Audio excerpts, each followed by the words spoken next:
Hi everyone, so my name is OUSSAMA AMMAR. I will be your teacher for the next 12 lessons together. So be nice with me, like I'm not so used to talking English. It's a big challenge. I will even make a confession. We had the plan to make me learn something by heart before doing it. I think the last time I learned something by heart, I was 7 years old, and I got 0 in school. Because I cannot even remember the first sentence, and my teacher told me that I was retarded. So there is a lot behind that, and so I tried, and I spent actually a week to try to learn something by heart, and it did not work. So I will do what I do every time. I will just speak my heart, and I hope you will like it. So welcome to this class. This class is not a methodology. Like, there is something that is good in English.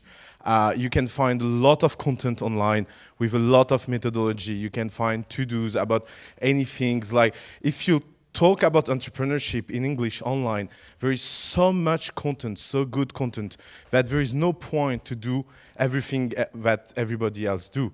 When we was doing videos in French at the family, we was trying to take that from the US and translate it in French. And not only translate it in the question of a language barrier, but also translate it in question of mindset.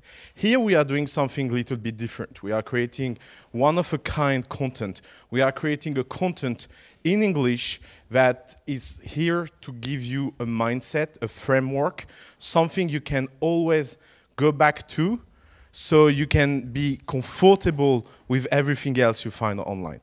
Like, we want the ambition, and the ambition is quite high, it's to give a European point of view about entrepreneurship.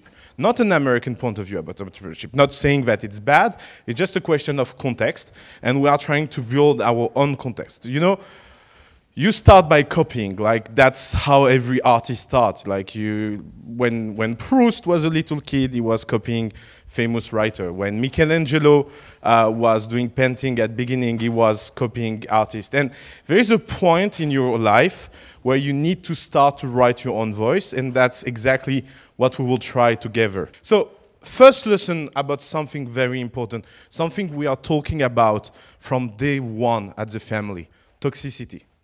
Like, when we started the family was 24 hours old, and we wrote our first pitch deck.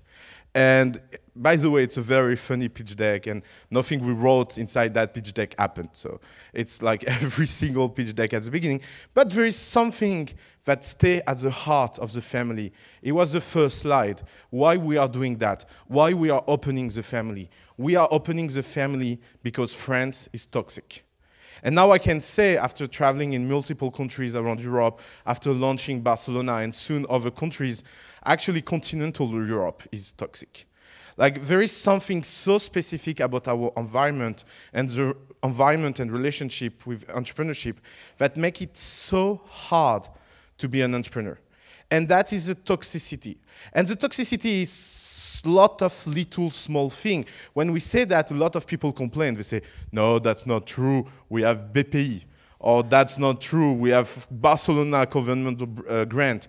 Or that's not true. In Bulgaria, there is a guy I know that have a cousin, and he knows someone that has a startup.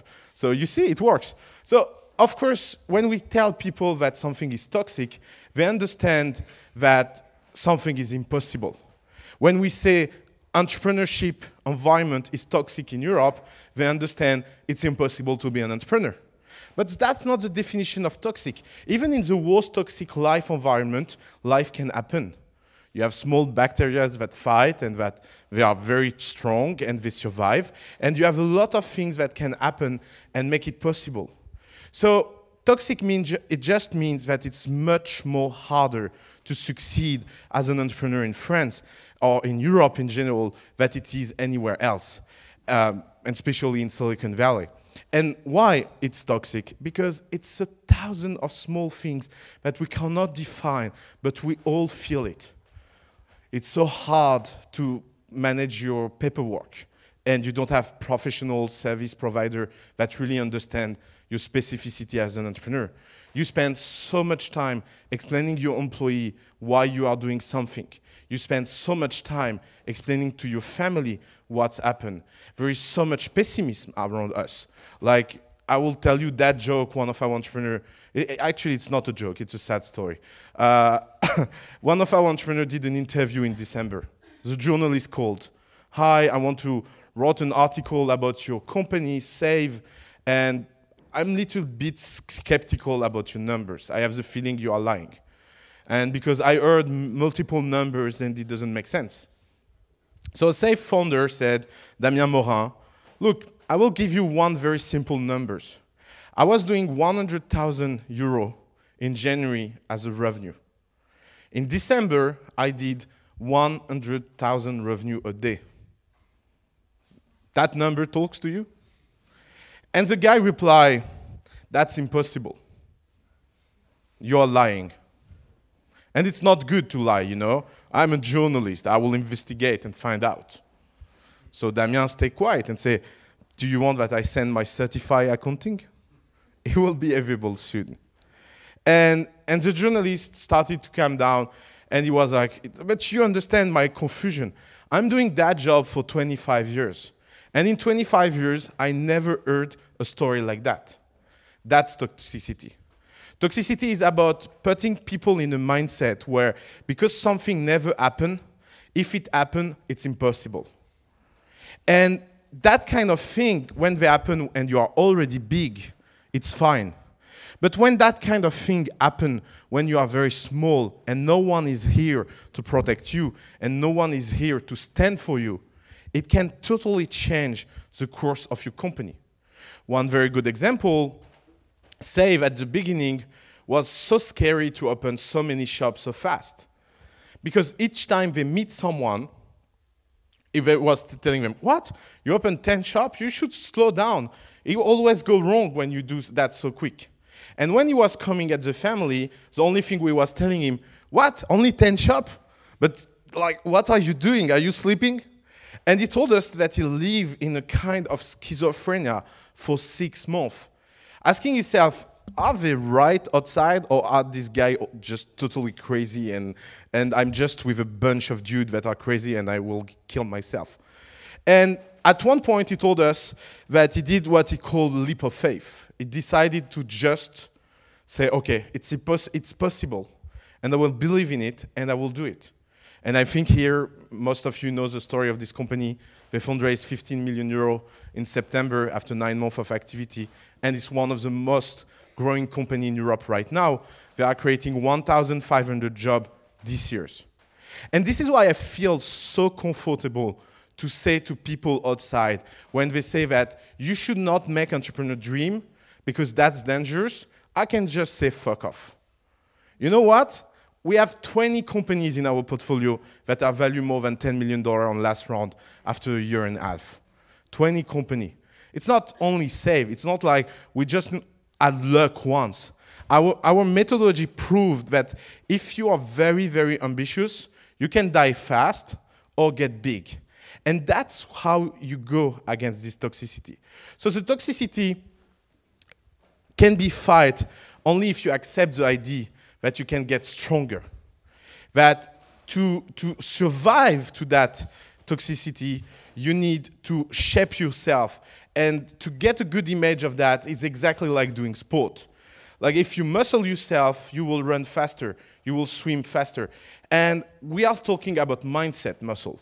We are talking about changing your perspective so much that you will be able to be sure that whatever people tell you outside, you will be fine to analyze it and take it in your ambition filter and be sure if you keep it or not. And be aware of something. I'm not talking about all this startup frenzy mania. Like, it became so common to be an entrepreneur. And I think we have a huge responsibility in that, and we are fine with that. Like, I think we never had so many bad entrepreneurs trying to be entrepreneurs ever. And that's the best news. You know why? Because it's important to increase the volume, to increase the quality. This idea that because so many people try, the quality entrepreneur get confused and people don't see that they are exceptional is totally wrong. More people are doing something, and more the quality of the thing will increase. And that's why we think that anyone can be an entrepreneur. But disclaimer, it doesn't mean that everyone will become an entrepreneur. It doesn't mean that everyone will succeed. It doesn't mean that it will be easy. One of the first complaints we get when we talk about that in Europe is people come and say, you cannot say that. It's not easy. Of course, who said that it's easy? But a good story is a story that puts hope in the heart of people. Like, we want to listen about every struggle, everything that gets wrong, every single thing that makes the life of people horrible. No one wants to listen about that, and it's fine. Because you need hope. You need to be like, it's like a warming environment. Let's say you have a child. Maybe people here are parents. Will you go and tell your kid on first day that life is horrible, that he will need to struggle, that he will need to fight to survive, and that there is no job out there? Like, imagine, like, I know some parents are doing that. You know, when I was in school, I remember I was 7 years old, and the teacher asked people, what do you want to do? So at that time, I had a very, very big dream. I wanted to be a clown in circus, so I can't realize it. And one of the kids was like, I want to have a job. And yeah, but which job? Any job, because the unemployment rate is so high that it will be such a luck to have a job. And I was like thinking in my head, dude, your life seems so miserable. Like, how a 7 years old can think like that? Like, why a 7 years old will know about unemployment rate? It doesn't make sense. And it's exactly the same thing with entrepreneurs. If on day first, you will be like, okay, I'm doing a startup, but it will be hard. So hard that I will fail. Like, of course you will fail, because you need a little bit of impossible. You need a little bit of luck. You need a little bit of everything is going right. And that doesn't come with pessimism. So pay attention to this hype. And especially, pay attention to a second level of hype, is the media. Like, I read TechCrunch every day. And one of the things I learned with the family is to see what is fake and what is true in TechCrunch. For example, a friend of mine, look at 1,000 acquisition articles in TechCrunch and look which percentage of that acquisition are real acquisition and not just marketing acquisition like, yeah, I sold that company for $1. But don't tell anyone, say that I sold the company because I'm a serial entrepreneur. So the media are not here to tell you the truth. The media are here to tell you the story. And some stories are true, some stories are fake, and that's fine. And because it's a job of a good entrepreneur to tell a good story, even when things are horrible. Like, again, do you think someone will get any credibility of going in the media and saying, yeah, my company sucks. We don't know how we make money. We don't know if we will ever make money, but please invest. Like, people will be like so uncompelling with that. They will be like, okay, that's the worst entrepreneur ever, and they will be right. Because your job is to come and tell the story about what is good. And the problem is that you as a reader have no clue of what is right and what is wrong. So what happened? There is so many confusion about United States because of that. One of the good examples is that we have so many entrepreneurs that come and say, I have this incredible idea, I did a business plan, and I want to raise $5 million. You know, it's a little bit hard to raise money, especially $5 million. What? But that guy did and raised 10 million. And so I will leave to United States. There they will believe in my idea. Yeah, good luck, dude. Like, I think in United States, this is one of the hardest places in the world to fundraise because everyone is trying to fundraise. Like, maybe here in Paris, you have 3,000 companies a year that are created, 1,000 are serious, 200 will fundraise, and 100 of them are the family, by the way. So, so yeah, competition is hard, but it's a small competition. If you go to Silicon Valley, you will be maybe something like 100,000 people are creating a startup, 50,000 of them are serious, 10,000 of them will fundraise, 5,000 of them will fundraise again, 3,000 of them will fundraise again, and at the end you will have one Facebook. So don't think that it will be easier. It will just be a different game. And that's a confusion people do all time long. Like one of the most annoying questions I get is it easier to launch a company in the United States? Yeah and no, I don't know. Like, define easier. Because it doesn't make sense. It's a kind of question that journalists love to ask. Because it's a stupid question, and it doesn't bring any value to anyone, but people can talk endless on that. Because you can have debate for 20 years. Like you can sit two people in a room, lock the key out, and let them talk, come back 20 years later, and they will not have defined which place is the best to launch a company. Like this kind of debate you should, as an entrepreneur, never get in. And also, I'm not saying that you should not read that content. There is so many blog posts, there is so many TechCrunch article. There is so many content out there that is incredible. We are in a very special industry. We are in an industry where the best people on earth take time to go online and explain what there is in their mind. Like, let's say you want to become an expert in the oil industry. Do you know the best blog about the oil industry in the world? There is no. There is no blog. Like you cannot go online and say, yeah, the CEO of Total made that statement on his blog and I disagree with his low margin strategy. And you will be like, wait, what? Like, but in the tech industry, every top mind spends so much time online just telling what they are doing. And it's a bit weird. Like it happened by accident. I think it's a culture of pay it forward. I think maybe the hippie spirit in the tech industry is there. There is this sharing principle. And there is this very, very lack of respect for secrecy. Like, for example, we are the only industry where you can know what company are fundraising, at what valuation, and with who. Like, if you come from finance, you are just shocked by that. You're like, are you morons? Like, are you really telling everyone how much money you have on the bank account and how much you are spending? But yeah, because that's the culture of this industry. So take advantage of that, but be careful. Learn to put a filter.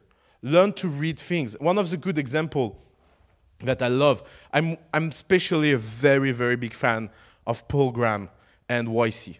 Like, I think what Y Combinator is doing in the world is like, if one day we can reach the level of Y Combinator, we will be really happy and really satisfied about what we achieve. But I watched all their video, and there is one video that made me laugh for 1 hour. Because it's one video about fundraising, and this video, like one of the YC partners, I don't remember which one, say, in seed, you should not raise below $5 million. And valuation. And I loved so much because the last time I saw a company raise at that amount of money in Europe was in 2000, in the bubble. Like, even when it was a crazy time and the bubble, no one in Europe was ready to pay so much for valuation in seed. And what people should read and what people should listen in that sentence, in Silicon Valley, you should not raise in seed at less than 5 million valuation. But of course, it's so obvious that he's talking about Silicon Valley that he's not saying that. But why it made me love so much? Because during 6 months, I managed entrepreneurs at the family, explaining them one by one why they cannot raise at 5 million valuation. And so a lot of them will tell sentences like, yeah, we will go to United States to fundraise. Good luck, dude. Really, good luck. Like, coming someplace with no connection, knowing no one, and just arrive and say, yeah, I want to raise in the same condition that local people, like, it's like being an immigrant. Like, you don't start on the same scale than everyone else. So being an immigrant entrepreneur is not, it's better, of course, but it's also, you have the same kind of challenge than a lot of other immigrants.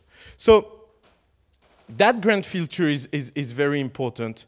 And one of the things that you should consider at some point is that if all of that is so appealing to you, if all of that is so beautiful, if you dream so much about going to Silicon Valley, just to book a fucking plane ticket and stop talking about it. Like, I think, you know, there is a new company that is launching, I don't remember the name, it's an Iceland company, they are launching Paris, San Francisco for less than $200, and it's real plane. There is some authority that somewhere checked that, so tell me and after I will try it. And so even if you travel on Air France, you can find plane ticket for €400, £500 in London, I don't know, from Barcelona or everywhere place in Europe, but I'm sure that it's easy to go to Silicon Valley. And it's really easy to spend 3 months there and see if you want to live there or not. And I know there's a lot of challenge, like the visa, the money, and all of that. But if it's really your dream, nothing should stop you. Like, it's better to go wrong with a dream and leave it bad than spending your life with a what-if question. But if you choose to stay, if because you like Europe, you like the food, you like the people, you have your boyfriend, girlfriend, whatever, like, there's thousands of reasons. For example, I came back for girls. It's a very public thing. I was like really not in the dating American game. Like, it's a horrible one. So I decided to come back. There's no good reason to come back. Like, there is thousands of reasons to be here, and there is thousands of good reasons to be here. But at the point you decide to be here, you have to decide about a lot of things in your mind, and one of the things, you need to accept the local games. If you are in Europe, you need to play European to succeed. You cannot play American. Like, you know that movie, An American in Paris? American in Paris look weird. Like, that's the way they are. And if you try to play an American, a fake American in Paris, you will look weird. Like, you need to accept some things. There is things that are really hard to change, and there is things that you just need to deal with it. And that's the kind of thing I want to dig with you today, and I want to see with you. So, one of the things is that the toxicity is not obvious. It's not a kind of a list you can find online, and you can prevent yourself by just listing every reason against toxicity and telling yourself, oh, I will do that to avoid toxicity. Toxicity is invisible, and it's much more in the thing we don't talk about than the thing we talk about. We all complain in Europe about the level of bureaucracy. And I think that's one of the most easy toxicity to overcome. Why? Because we are all talking about. Like, when it becomes a public debate, when it's something in the air, it's so easy to fight against it. Because it's in the air, it's here, people are talking about it, we are fighting, we make victory, sometimes we lose some battle, but on the grand scheme of things are getting better and better every year. And also, when we talk a lot about something, it can become a startup. For example, it's horrible to manage payroll in Europe. We have a company in our portfolio called PayFit. We will solve that problem in Europe in the next 3 years. So in 3 years, that will not be a debate anymore. So that kind of toxicity is a visible toxicity. The toxicity we feel and it's obvious. That toxicity is fine. Like, I know that's the kind of toxicity that really worry people, and they are like, should I start my company? I don't understand anything at accounting. And you are like, yeah, there is accountant. So why do you feel, like, do you think Mark Zuckerberg is doing the accounting of Facebook seriously? Like, you imagine that? Mark Zuckerberg will come to a meeting and say, oh yeah, we cannot work on the news feed today, I have accounting day. Like, people will be, oh, that guy is weird. So that's not the kind of problem. The problem is everything that we don't see. And one of the things we don't see is our relationship to time. We have a very, very specific relationship to time in Europe. First, we like to take our time. And that's something we share as an invisible bond in every single country of Europe, including Germany. I know that Germans are very good at their marketing, and they make people think that they are very, very efficient. but actually they like to take their time in American standards. Like the most efficient people on earth are American in the sense that even if they are not productive, that's not the question. They give the feeling they are. They give the feeling everyone that everything is on track, that everything will follow the steps after steps, and that everything will be great. And you know, it's awesome. Like there is this feeling that everything is managed in the timesheet to make people feel that everything is online. In Europe, you have this kind of more relaxed management of time. We like long lunch. We like to spend time with people. We love debates. Like, we love that. Like, you don't imagine one of the hardest things with companies at the family is to learn them to avoid debate.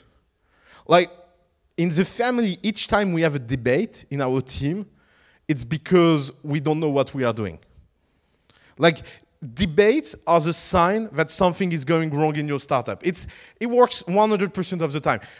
The problem is that people love that. People build company and start to become an entrepreneur because they want to brainstorm. They want to do meetings. They want to exchange ideas.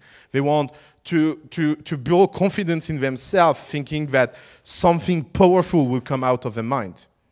And everyone succeeding in entrepreneurship are people that never think. This is why, by the way, there is so many stupid entrepreneurs that succeed. Because they don't have this kind of constraint. They cannot really debate because you know what I mean. So they just do. And after people are like, why this moron is succeeding? That moron is succeeding because he's acting fast.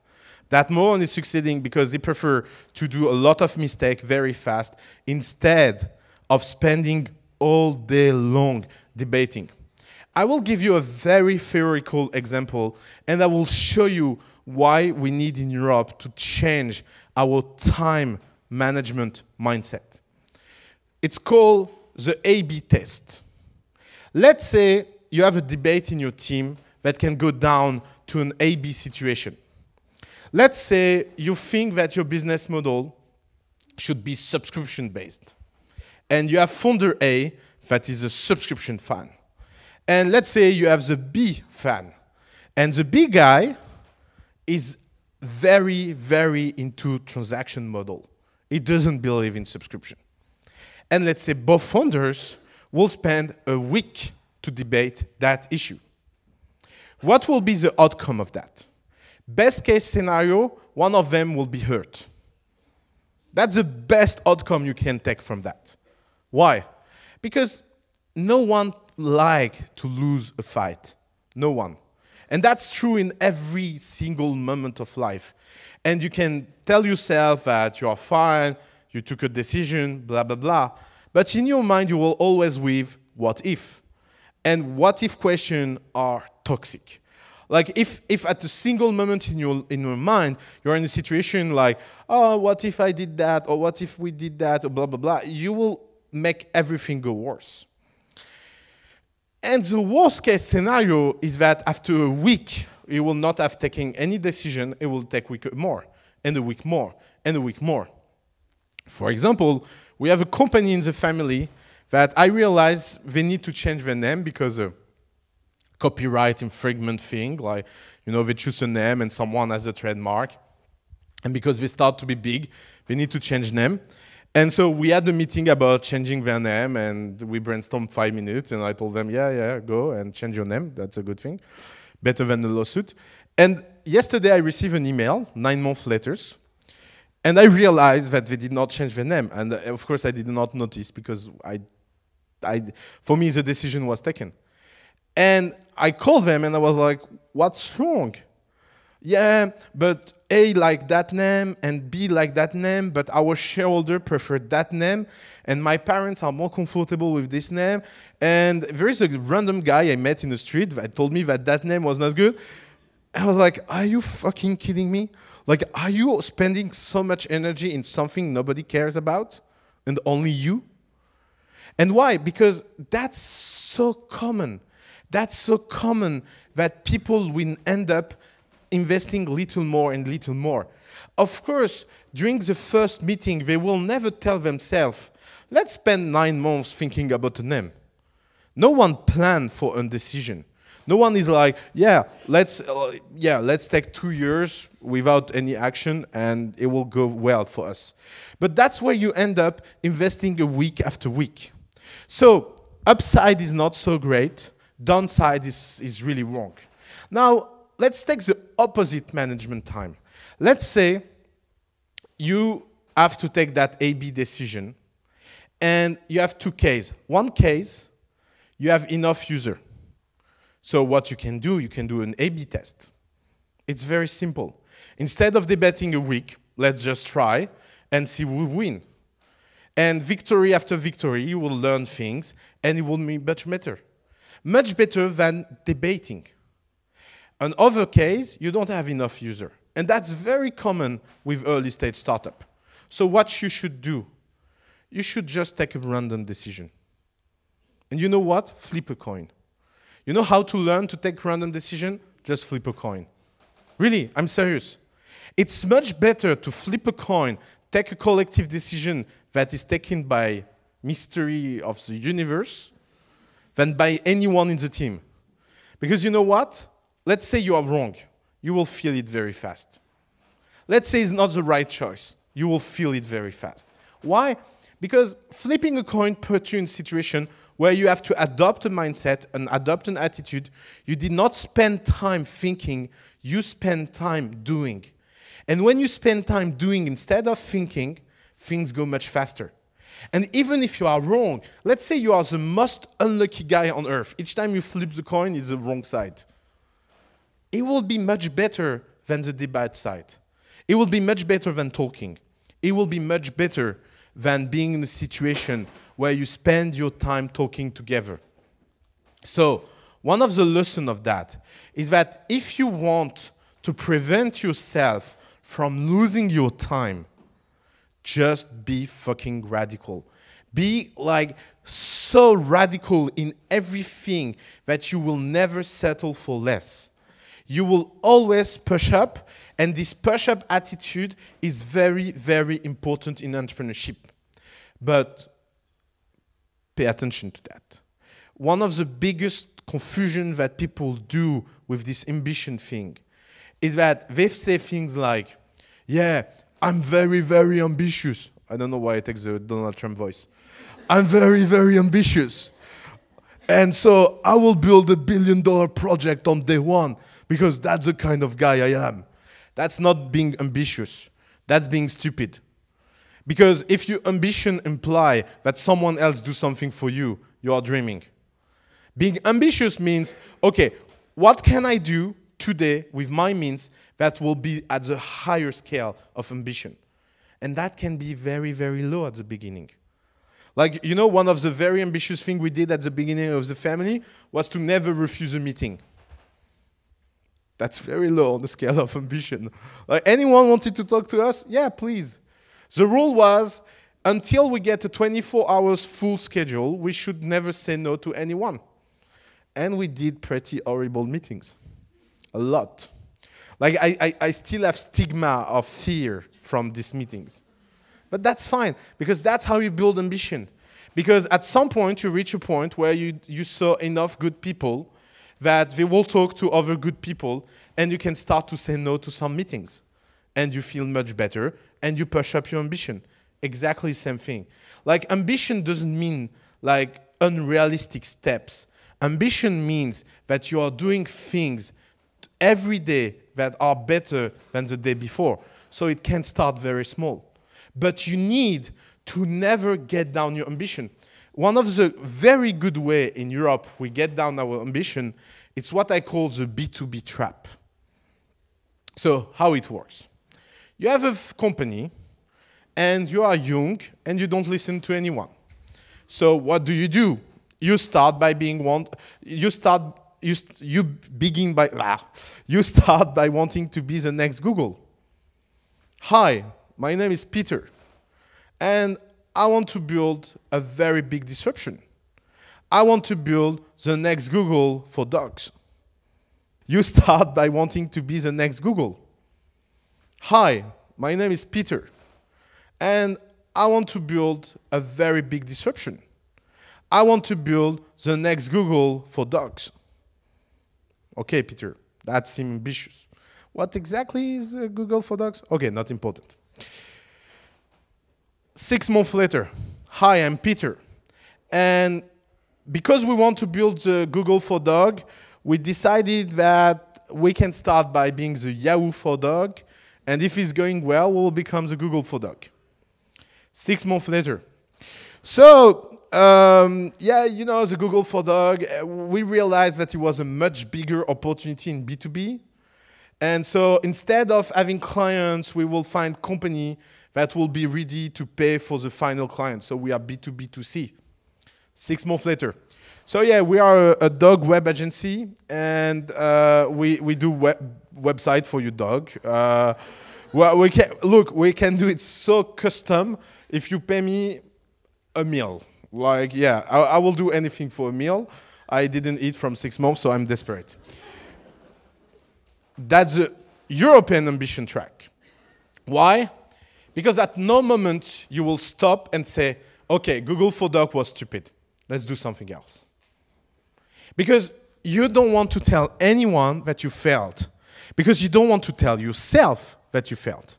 So what do? You just make it possible at whatever cost. And to make something that doesn't work possible at whatever cost, the only way to do that is to lower and lower and lower your expectation. And doing that, you end up doing nothing. Because that's not the way to be ambitious. One of the ways to be ambitious can be, okay, I'm alone, and I will do the best services for the 10 dogs around me that I know in my neighborhood. And if I can build a monopoly for that 10 dogs, I will go and build a monopoly for the dogs of my neighborhood. And when I will have on my social network every single guy, every single dog in the neighborhood, I will go across the city. And when I will be across the city, I will go across the country. That's pushing up ambition. It's very ambitious on day one. Being a monopoly on your dog neighborhoods is already hard. And if you achieve that, it's big. But let's say you don't achieve it. You can go on the cats or the bird or whatever. You got the point. I'm not very into animal, you get it. So, so one of the things that makes people really living in an invisible toxic environment is that this ambition and waste of time also come with a structural situation where you are not helped by the ecosystem. Let me explain, because it doesn't mean anything. I realize saying it's unstructural, yeah, that's all. So you need to do the difference between fake and real work. You need to cross a line and tell yourself everything you do, is it fake work or real work? Let me give you an example. Getting a grant from public money, fake or real work? So, getting a public grant is fake work. You know why? Because if you don't have client, if you don't have revenue, if you did not prove your business model, you can get any grant you want. It will never help you to reach to a point of reality around your business. Taking a grant before being sure about that kind of thing puts you in a situation where you have money and you have nothing else. And that is exactly like taking a drug and feeling very powerful. Yeah, I got 100K, it will help me to achieve my goal, but you don't know what your goals are. Yeah, I got 100K, that will help me build my business model, but you don't have any idea of which business model. So that will put you in a situation of comfort with yourself. That will put you in a situation where you will feel good. And each time you feel good about that kind of things, you little go to the death zone, step after step. Because in entrepreneurship, feeling good, it's really a bad thing. You should feel really bad. You should be like, why I will go to take public money if I don't know what I'm doing? If you're a big company and you're working on an R&D project and there is a tax grant to take it, take it. Because it makes sense. You know what you are doing. Or they suppose that they know what they are making. That's true. But you know. So when you're an entrepreneur, you need to be aware that things that can look like work are not work. Let's take another example. Going to a pitching competition. Do you think that all this pitching competition bring anything? No, not at all. Like, they are good if you are launching a project. They are good if you need a marketing at a very specific moment. But you end up with people that are pitching all year long in every single conference, and they don't have a company, they have a pitch working session. Like, they spend so much time going to conference. Do you think professional conference help anyone? I don't know a single person that went at a conference without a specific goal in mind and get something from that. You know, there is this Web Summit scam. You know, when you receive an email and tell you, we select you for the Web Summit. For less than 2,000 €, I give you a free ticket because you are exceptional. And we receive so many emails from entrepreneurs. Yeah, we have been selected by Web Summit. Guy, it's a random algorithm. They put you in a spreadsheet, they select random, send 10,000 emails, and 1,000 people reply. It's exactly the same principle than Nigerian scam. Nigerian scam, professional conference, same job. And you know what? Like, Web Summit team is incredible. Like, don't get me wrong, it's not a bad conference. It's one of the best conferences out there. The problem is the people that believe that kind of story. You are the problem, not the people organizing that event. Let's say someone tells you, look, you send 10,000 random email to entrepreneur, give them 1 meter square, and you can do 2,000 €. You will be like, yeah, like, let's do that. Of course, because it's a good business. But the problem is on the other side, because on the other side, people want so much recognition. They want so much to believe in that story. They want so much to tell themselves, look, I'm special, Web Summit, select me. And that doesn't bring you anywhere, because that's fake work. That is asking for discipline. Please tell me. Question from the audience. Very good question, by the way. Some people are in paid-forward mindset, and some people are going to this conference to share their experience, what happened good, and it can create. Yeah, this is why conferences are entertainment budget.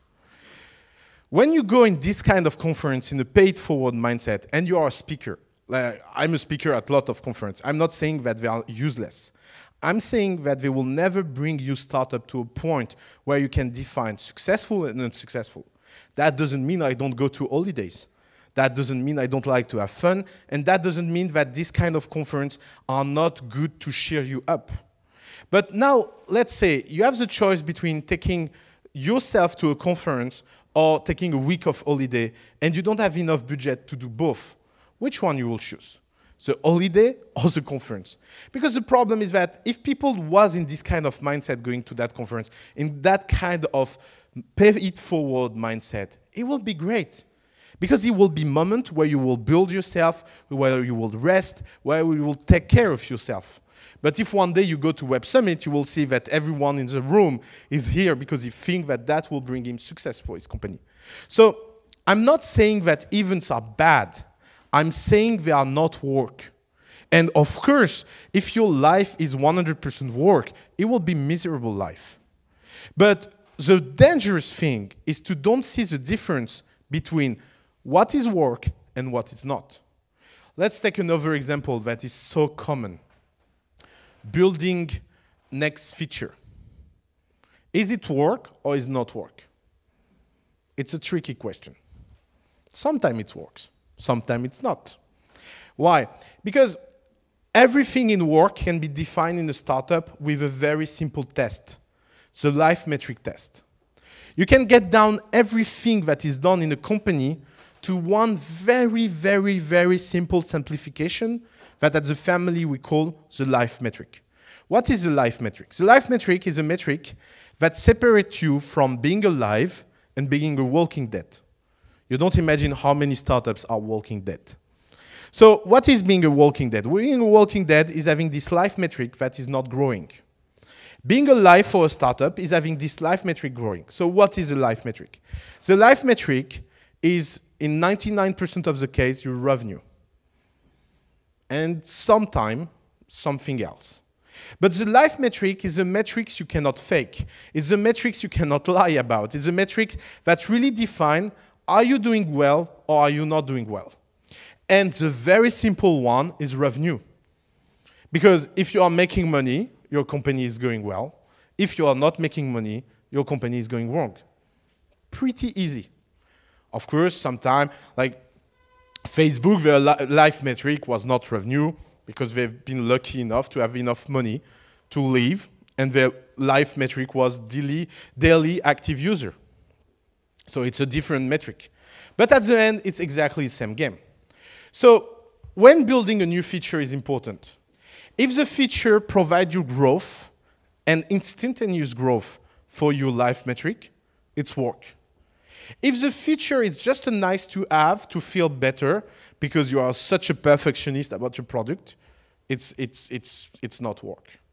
And that's the problem, is that sometimes fake work and work can be exactly the same thing. But if you want something that really makes it distinctive between each other, it's the growth. Are you doing something that provides growth to your company, or are you doing something that just provides you pleasure? And you don't imagine how many people are not doing a startup to succeed, but just doing a startup to feel better. And that's fine. I'm sharing like the fact that people find a way of life like that. But what happens is that most of the time, they don't understand why it doesn't work. Because they don't tell to themselves that it's just an hobby and not a real startup. So if you are serious about startup, you need to focus on real work. And one of the key that makes people uncomfortable about that is that so many people are worried to do mistakes. So many people are in this freezing mindset where they are like, oh my God, we need to think about that because if we do a mistake. And to be honest, is one of the things I don't feel very comfortable talking about. You know, I feel comfortable talking about a lot of things that I'm saying because 99% of the mistakes I talk about are mistakes I did in my life. I was so good as an entrepreneur to do every single mistake. Like if you take the fake work one, like I think I spent 5 years of my life just doing fake work. Most of the time, I feel very comfortable sharing that experience because I have empathy for that experience. I'm coming from there. So I can share with you and I can tell you, look, listen to me, like that's bullshit, do something else. But on that one, I feel very uncomfortable because I never understand why people are scared of doing mistakes. Like maybe because, I don't know, maybe because I'm unconscious, or maybe because I don't have a very high opinion of myself, or maybe because I don't really care of what people think, and that's a strength in entrepreneurship. But each time I see people that are worried to do a mistake and feel bad, it's like meeting an alien and trying to have a discussion about tea time. And they are like, yeah, do you like tea time? And I'm like, what?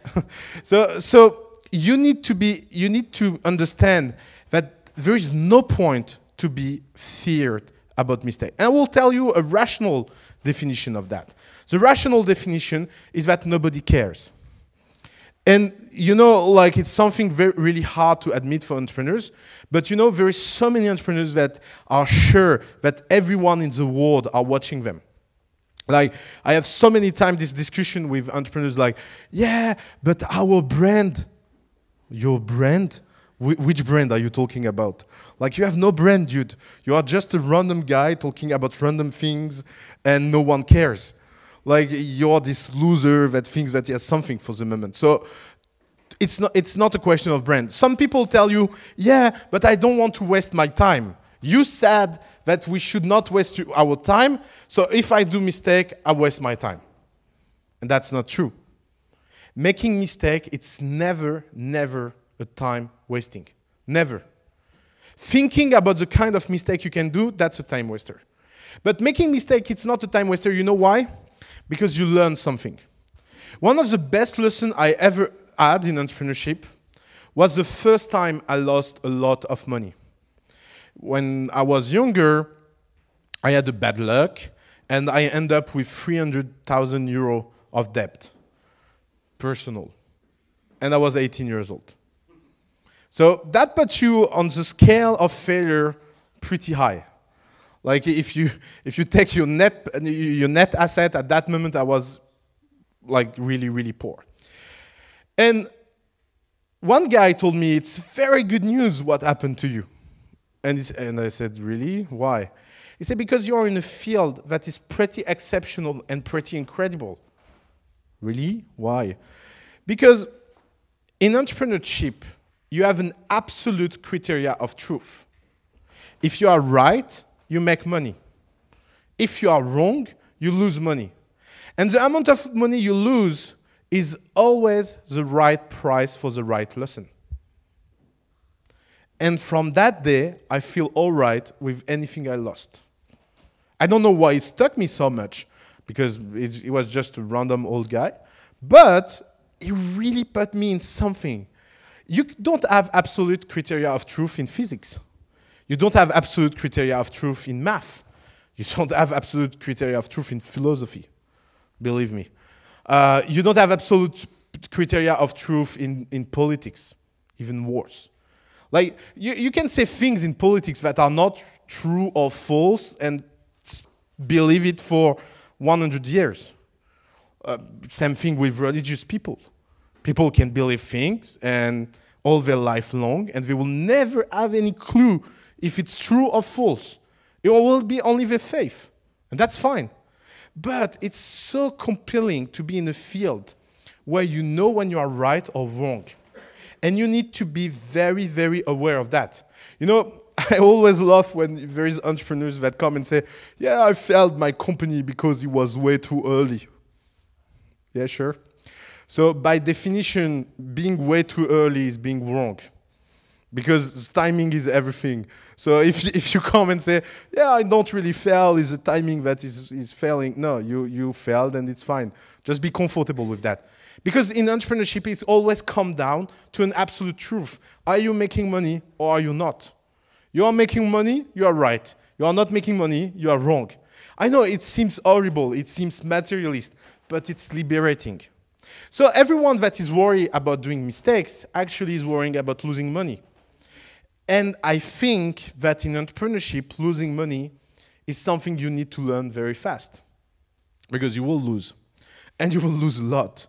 And you know, like, we had a discussion, we had a discussion yesterday about something in the family that is not going well. And we end up evaluating that we will maybe lose 170K. And it made me laugh. Because, of course, like, when that's the first time in your life that it happened, you are like, oh my God, it's horrible. But when it's the 100th time that it happened to you, you're like, yeah, 70K more, 70K less, whatever.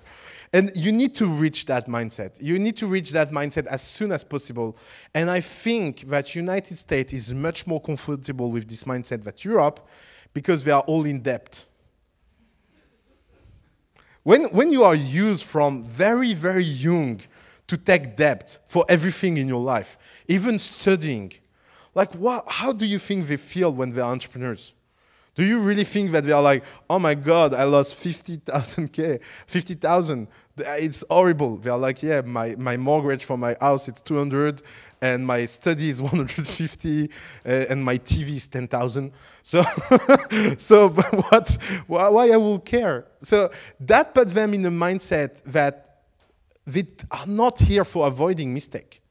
And if you look the big ontology of life, you know, ontology, the things behind the things, the essence of things.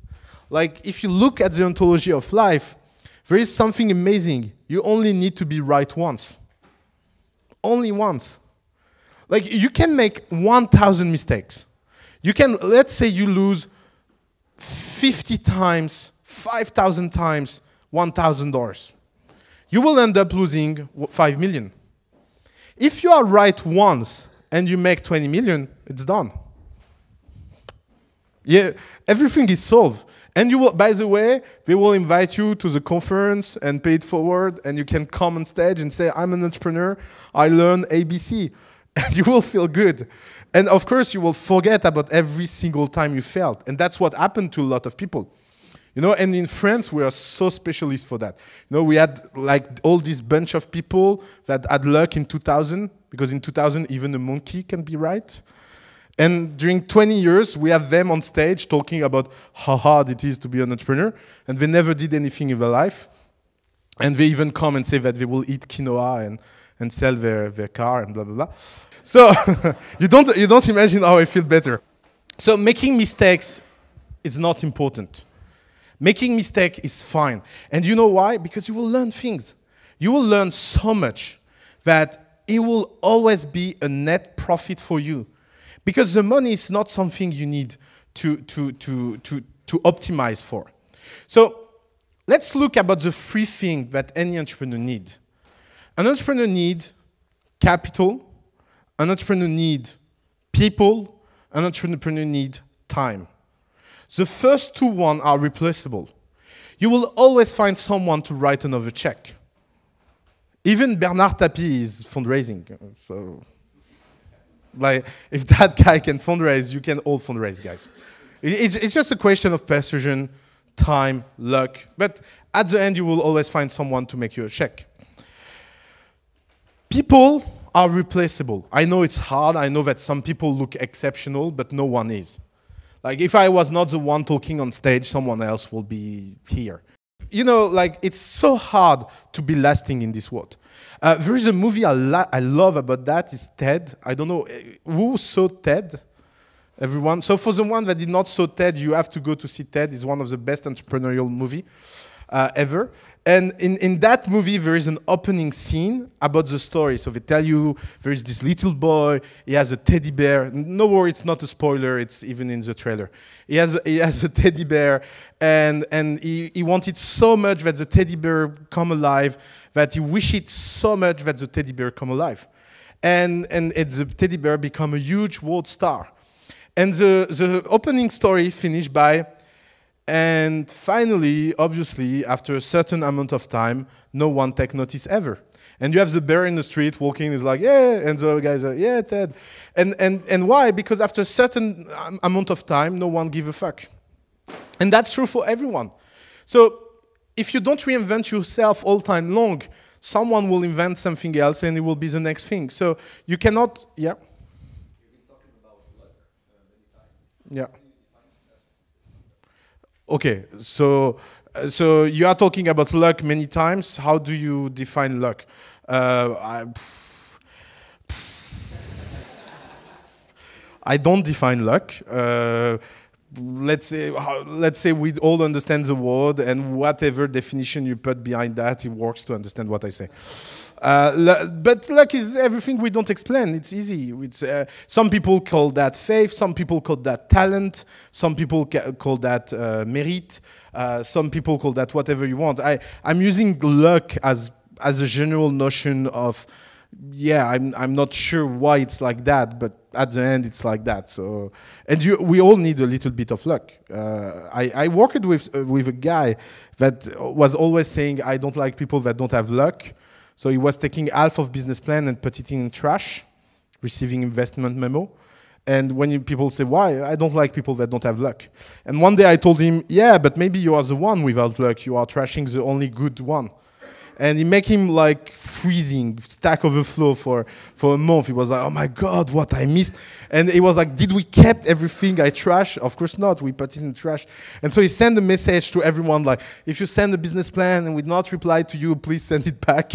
And he put him. So you see, like the luck question can go forever. I don't think it's very interesting. You know, Peter Thiel in his book, he come and say luck doesn't exist.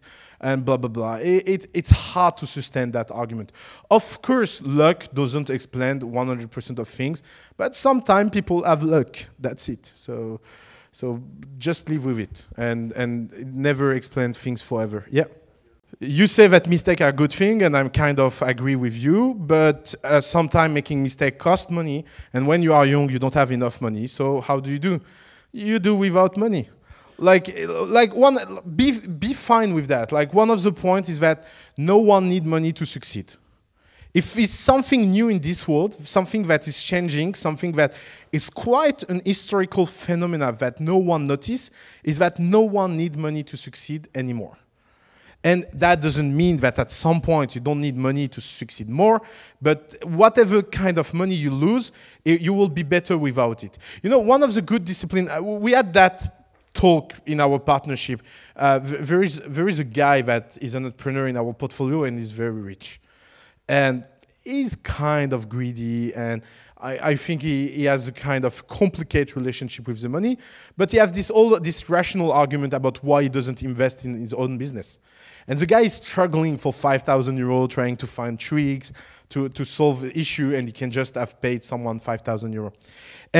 And we had this discussion yesterday with one of the partners at the family. Was like, that guy is a moron. He can just pay the 5,000 and focus on things that are more important. And I was telling him, I think it's not right. Because I think money puts you in a situation where you don't optimize the right thing. And having the discipline, for whatever reason, good or bad, that make you in a situation where you force yourself to succeed without money can be a very, very good discipline. Because that's what makes you more creative. That's put you in a situation where you will think out of the box. Money is a very hardcore drug. It's so hard to get out of it. Because when you have, like, look at all the people, I'm sure in this room there is a lot of them. People start and they say, oh, I have 30,000 euros to start my business. And how they spend the first 30,000 euros? In the worst thing ever. I never saw someone that spent right the first money. And when he's out of money, that's the entrepreneurship definition point. Because defining point. Because on one half, you will have people that will go on and they will be, okay, I lost that money, it was stupid, but I will survive anyway. And you will all have these people that will go to Falcon and explain that it's fine to lose that money. So you know, a lot of people in Europe, we have unemployment benefits. In France, it's 18 months. In Germany, it's 20 months. In Italy, it's 36 months. Like there is all this country where you can use unemployment to finance your startup and live. In United States, you don't have that. Like, do you think the amount of startup in United States is lower than France? Of course not. Why? Because people need to move on day one. Because they don't have any other choice. They have only the savings. They are really risking it. And they are in a situation where they have no other choice. In France, we call that, in the family, we call that the 18-month startup. Because they have 18 months. So during 6 months, they listen to no one. During 6 months, they watch our video. And during 6 months, they decide if they do a startup for real or not. And you don't imagine so many people after 18 months, the day they don't have this kind of subsidies from the state, they decide, they say, okay, I don't have my public salary anymore, I will get back a job. And it's not because they need the money to live. Some people need the money to live, but you can always have a solution. It's better to start a startup on night and weekend and work hard to get a salary and do a startup than being unemployed and live on that. Because it doesn't put you in the right mindset, again. And it seems to be a good thing. It seems that it's incredible we have this kind of benefit, and it will be incredible if the people have the right mindset. But because people want to avoid mistakes, they want to save their brand, because they don't want to look like a fool, they are not all skin in the game. And you cannot fake play entrepreneurship. You need to be a total skin in the game. If you don't do that, you will not go back. So, if you understand that one of the biggest enemy you have is the culture of the country you live in, you need to understand that one of your job is to fight back. And fight back is not about changing the culture. Fight back is about impeaching the culture to go over you. And I think that's something you really need to understand as a big difference.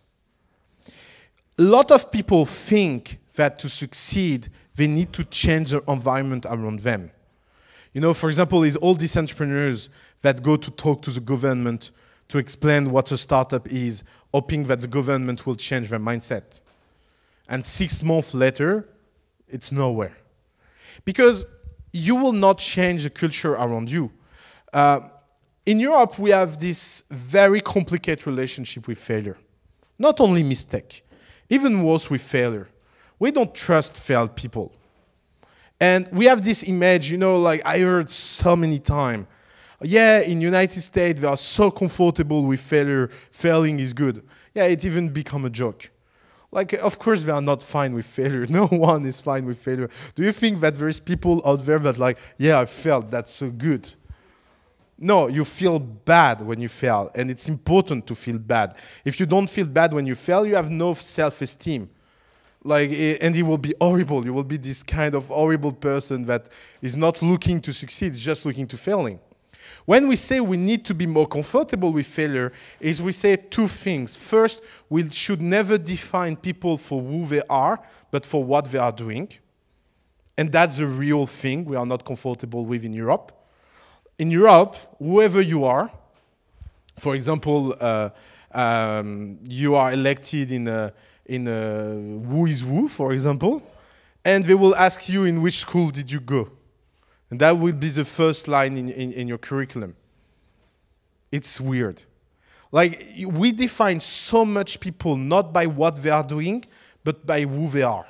And who they are is where they are coming from, which family, what did they study, who they are, blah, blah, blah. All the things that doesn't mean anything. Of course, if you went to Harvard, MIT, Oxford, Normal Sup, or Bologna University, you are certainly smart. No doubt about that. But the good question is not, are you smart? The good question is, are you using that smartness for the good or not? Is it useful or not? That's a good question. And the failure relationship comes down to this thing that we are so uncomfortable with just judging people for who they are. And when you did something in the past, it becomes who you are. If one day you did a mistake, if one day you bankrupt a company, if one day we will track you down for years and years, because it will define who you are. And we have this very, very unfluid structure of who you are. So, can you change that in the society? Of course not. And you know what? This kind of thing, if they don't change naturally, they become even worse. Like, I think, for example, I know I'm not a big fan of that, but there is this conference called the FailCon around the world where people come and talk about their failure. I don't think it's a good thing. Because I don't think putting in the mindset of people that failing is a good thing and having this kind of fake mindset is a good thing. What you should put in the mind of people is, look, keep your failing private. Don't talk about it and just fight back. Like, if you are not comfortable with your own failure, no one around you will be comfortable. You know, when I came back in France in 2013, I was telling people that I failed with Hypius. And I lost so much money, and I did so many mistakes. And people was like, oh my God, and wow, and you can do the family, it doesn't impeach you? Like, why you will impeach me? Like, do you really think there is a God of failure that come down on earth and say, I dare you to continue? Like, no. Like, the truth is that most of the time, this failure problem come down to people themselves.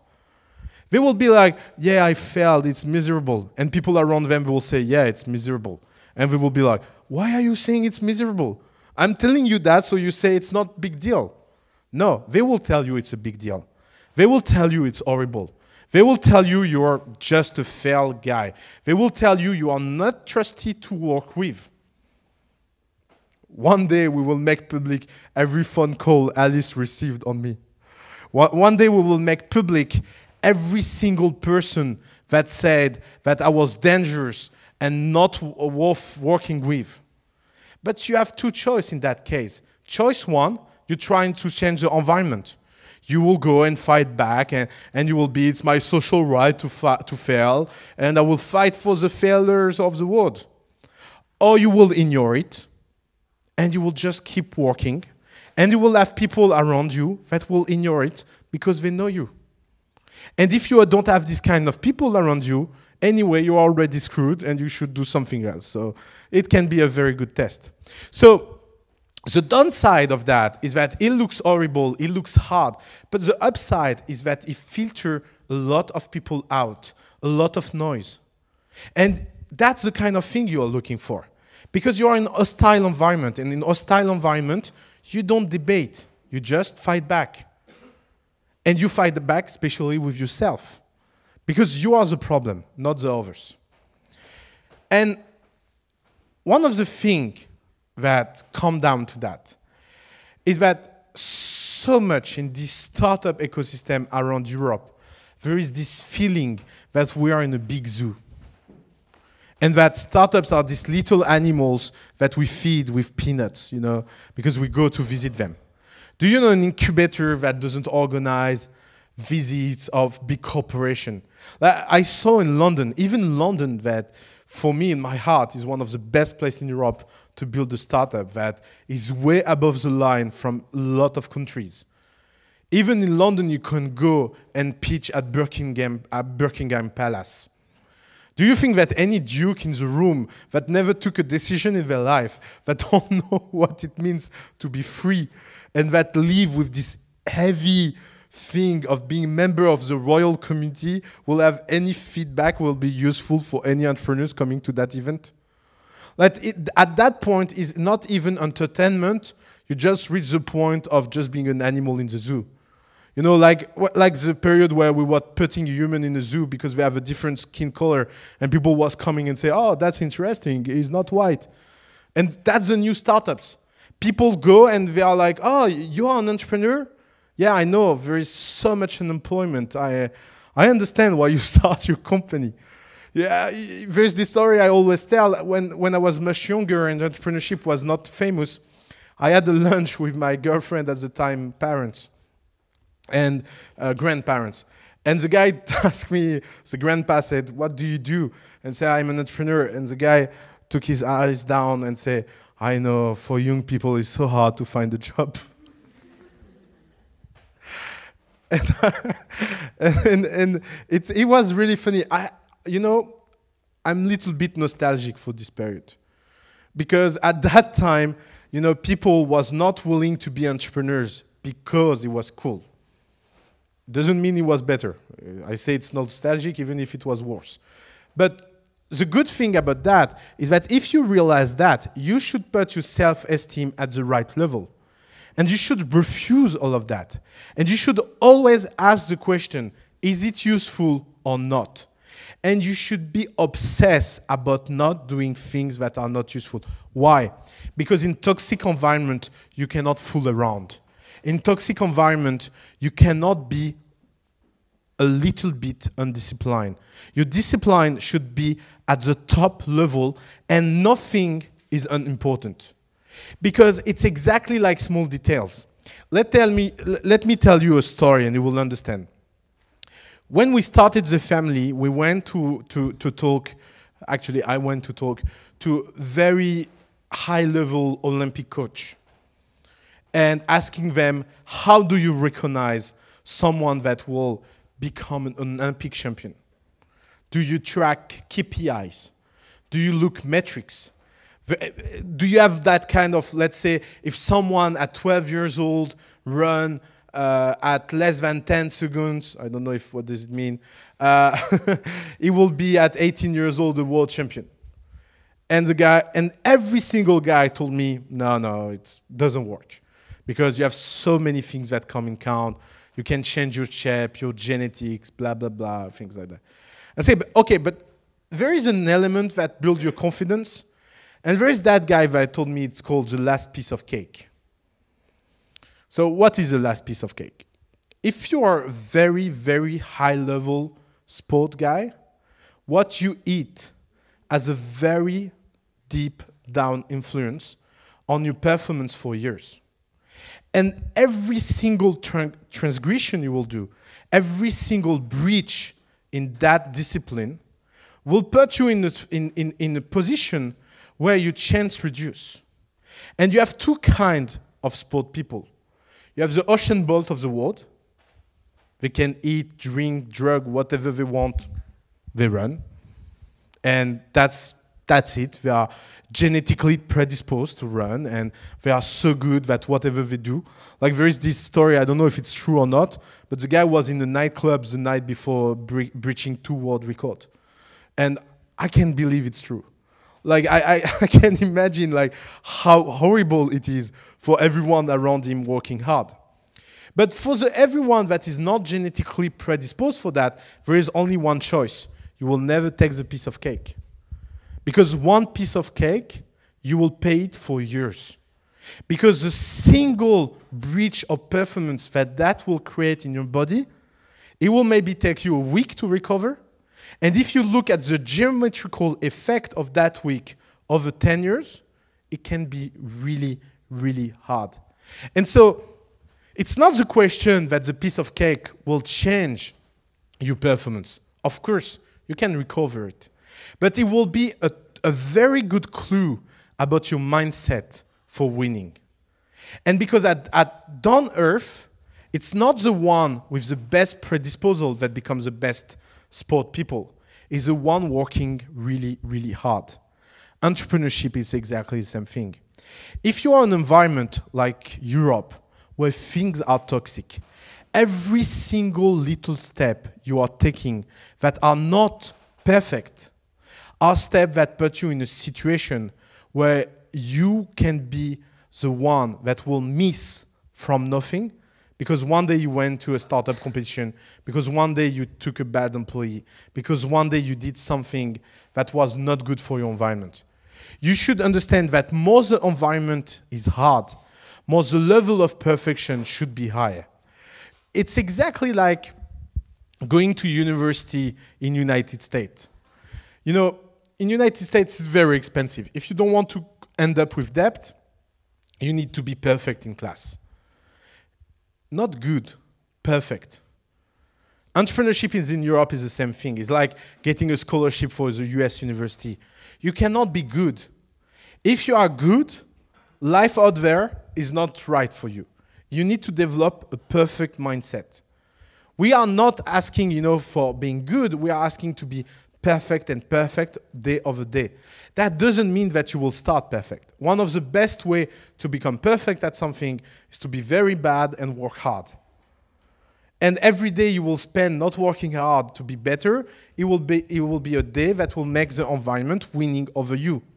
So that fight back attitude is very important. And to sustain that attitude, one of the first things you need to do in that environment that is quite unique is that you need to become profitable as soon as possible. So let's define profitable. Of course, I'm not talking about the real profitability. It takes years to get a real company to the point where the company is really profitable. You need to understand that at the beginning, your costs are so low that you have the opportunity to be profitable, like Paul Graham called that ramen profitable. But we don't eat ramen in Europe, so people don't like this analogy. So we need to find like a brasserie profitable, coq au vin profitable. So you need to reach a point where your destiny is not in the end of the outside, is the end of inside. Meaning that you decide when you unplug or not. Meaning you put yourself to a point where you are not depending on investors, because investors are the first source of toxicity. By definition, there are also horrible people that made money in an environment that it was not good for people making money. Think about that. If you agree that the environment is toxic, you can understand why investors are, in average, so horrible. Of course, that doesn't mean that there is no good investor, but in average, they are not so good. Why? Because only horrible people succeed. Because that's the way it was 20 years ago. Not meaning that everyone that succeeds is horrible, of course. I don't want a lawsuit. So, if you understand that, you understand that one of your goal and one of your mission is to be free as soon as possible. Please. So the question is, I'm a little bit confused because Alice said that the first thing we tried to do was to solve the problem and the business model will come after. And here I'm saying that the business model should come first. That's your question? Okay. Did I say business model? That's the confusion. Making money, to make money, you don't need a business model. Like, we made money very fast in the family. Like, I think the first year of the family, we did €1 million revenue. First year. But we did not have the business model. That's the tricky thing. The tricky thing is that people confuse the opportunity of making money to be independent and the fact of having a business model. So let's define what is a business model.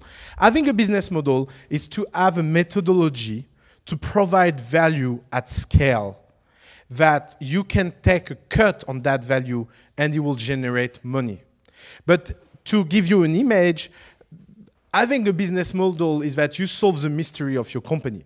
And so it's automatic, it's growing, and there is this scheme like I spend A, I do B, and that generates C, that help me invest more in A, that generate more of B, generating more of C. If you look about the way we made money the first year, yeah, we rent our room upstairs because there was room, and we made a little bit of money to pay the rent. And we did a party called the Overnight. We did a party with 30,000 people in a nightclub, and we did 60,000 euro in a night. I did speech in front of big company in exchange of money.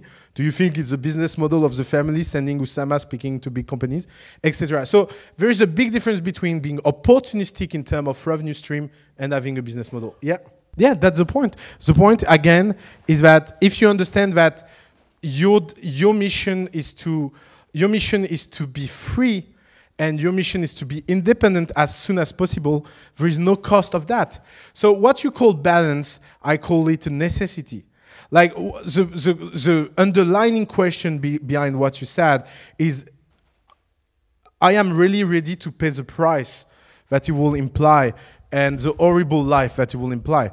Like having stranger in your house to pay your rent is not good. Like, you know, one of the things we did is that we gave up our apartment and we lived in the family to reduce our cost. Who here is ready to live where he worked for a year to make it possible? Yeah, I'm sure a few of you. And that's fine. But the point is that the ones that are ready to do that are in better position than the ones that are not. So the question of balance is a fake question. There is not such a thing as a balance. You need to do both. And if you are incapable of doing both, you're in a situation where you're incapable of taking off the ground. And that's why most of the venture and most of the entrepreneurs are in a situation that is really, really hard to bootstrap and start. You know, one of the first definitions of entrepreneurship in Harvard Business Review is one of the definitions I love about entrepreneurship. An entrepreneur is someone that do things without resource. It's a definition in 1940, something like that. It's so funny that the first idea we got about entrepreneurs at that time, it was people that was solving this impossible puzzle, doing things without the means to do things. And what happened during the last 100 years is that the level gets so down that now the only definition is personal life of people. Because being ramen profitable is just about getting yourself to a point where you survive. That can be through saving, that can be through personal money. I will give you an example. We have a company that spent 6 months trying to raise money because they had this constraint that they have no saving, very young, no unemployment, and because they have literally no money at all left, if they started a company, they will be in a position where they will even not have 1 month of runway. That's a kind of very hard position. So they went to see every single VC in town, every single business angel, and basically they played the game of charity.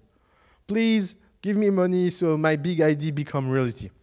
One day they come here in a meeting and they told me that they need money, and if they don't get the money, they will not be able to launch and blah, blah, blah, and complain, blah, blah. So it pissed me off a little. And I told them, like, okay, so you are a designer, you're a coder, and you're a biz guy, and you are telling me you cannot save 50,000 euro to launch? Like, are you serious? Just go out, work in a company for 6 months, put 80% of your salary in savings, and in 6 months you can start. Yeah, but in 6 months it will be too late. Blah, blah. I say, yeah, it's much better to spend 6 months of your life trying to raise money. Like, of course, that's a much better strategy. They get out mad of this meeting because I think I said it a little less nicely than now. And I don't know, by miracle they think, they went on Upwork or Odesk, Upwork. They put a billboard online and they say, designer and a computer science and a biz guy together, we can build a website for 5,000 euro. And they sold 20 websites. They did it on a month and they put 100K on the site. And now it's a very successful startup at the family. And you see, it's a question of time management and mindset.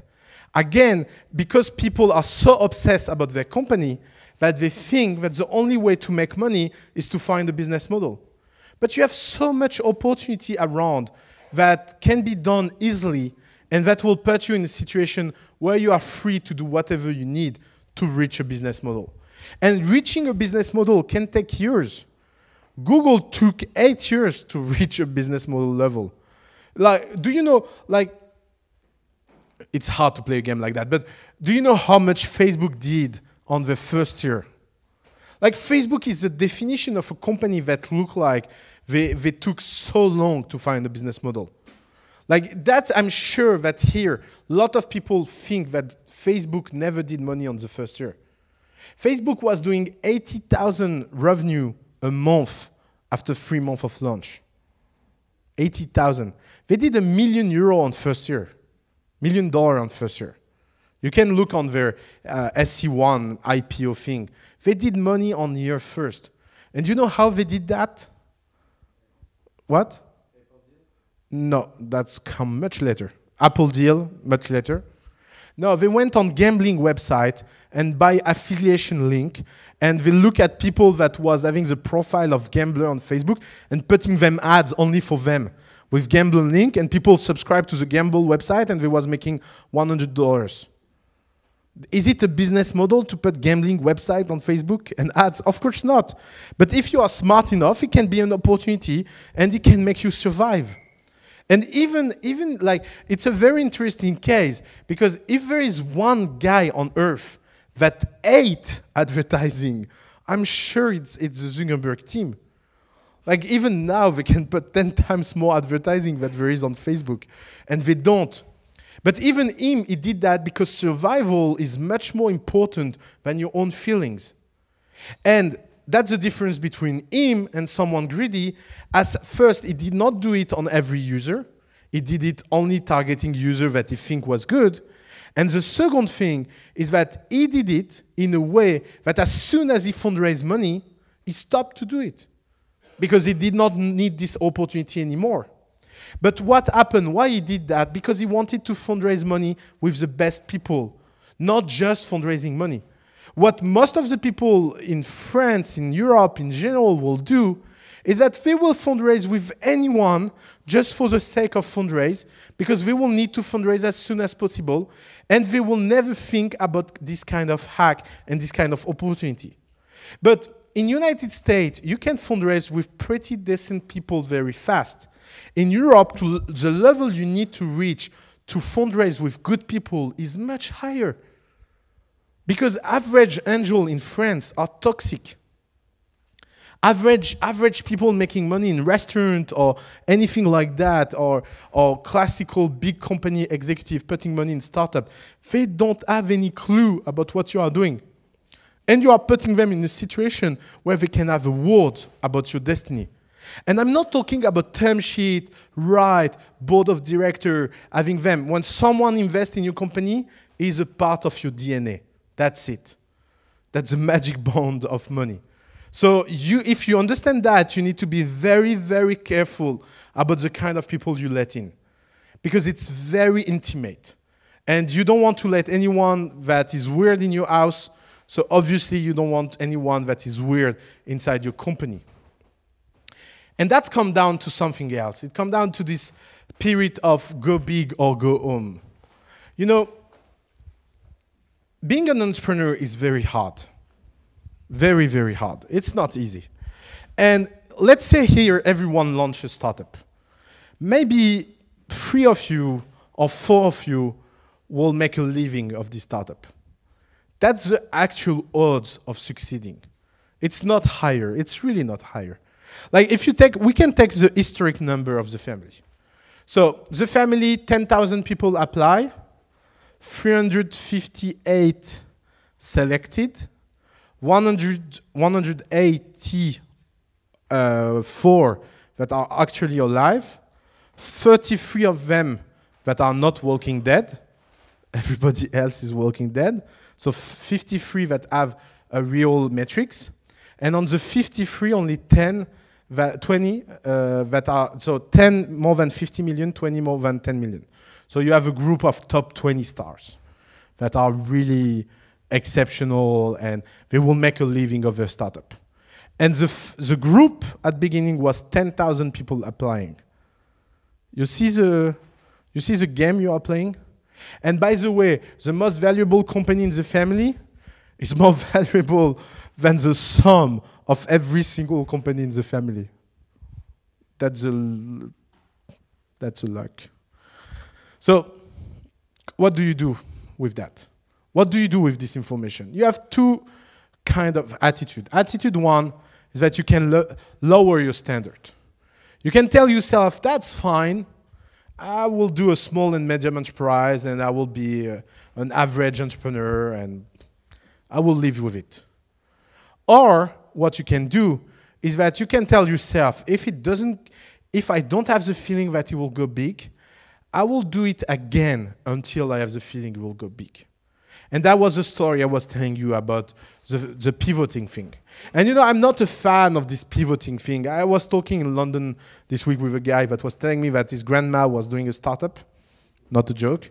And she called him and said, yeah, I'm pivoting this week. And the guy was depressed. And I told him it's good for her. Like, sometimes a good pivot can be a good balance for the body.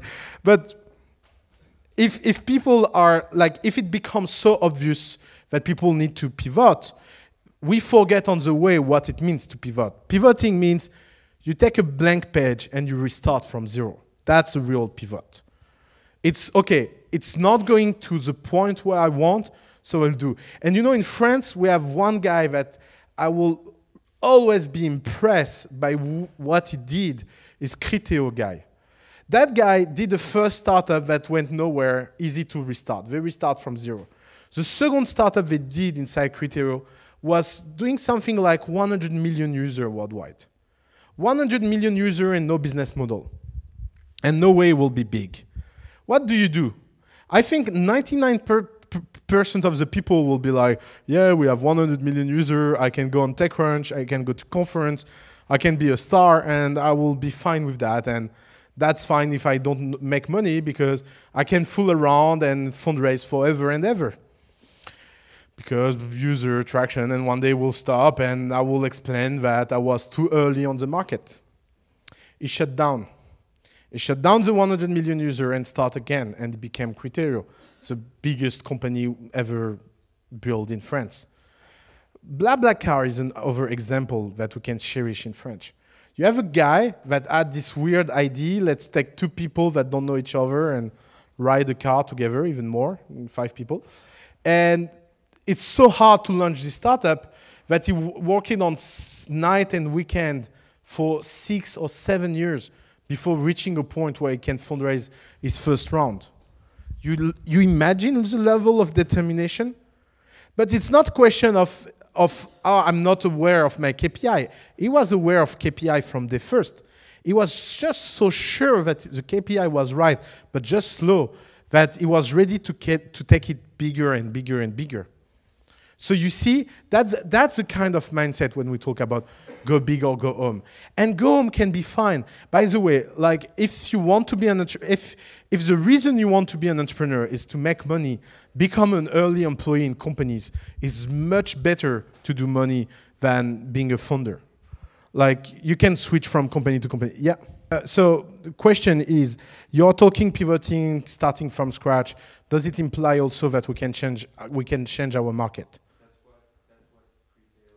Yeah, exactly. So yeah, of course, nothing is eternal, only diamonds. So,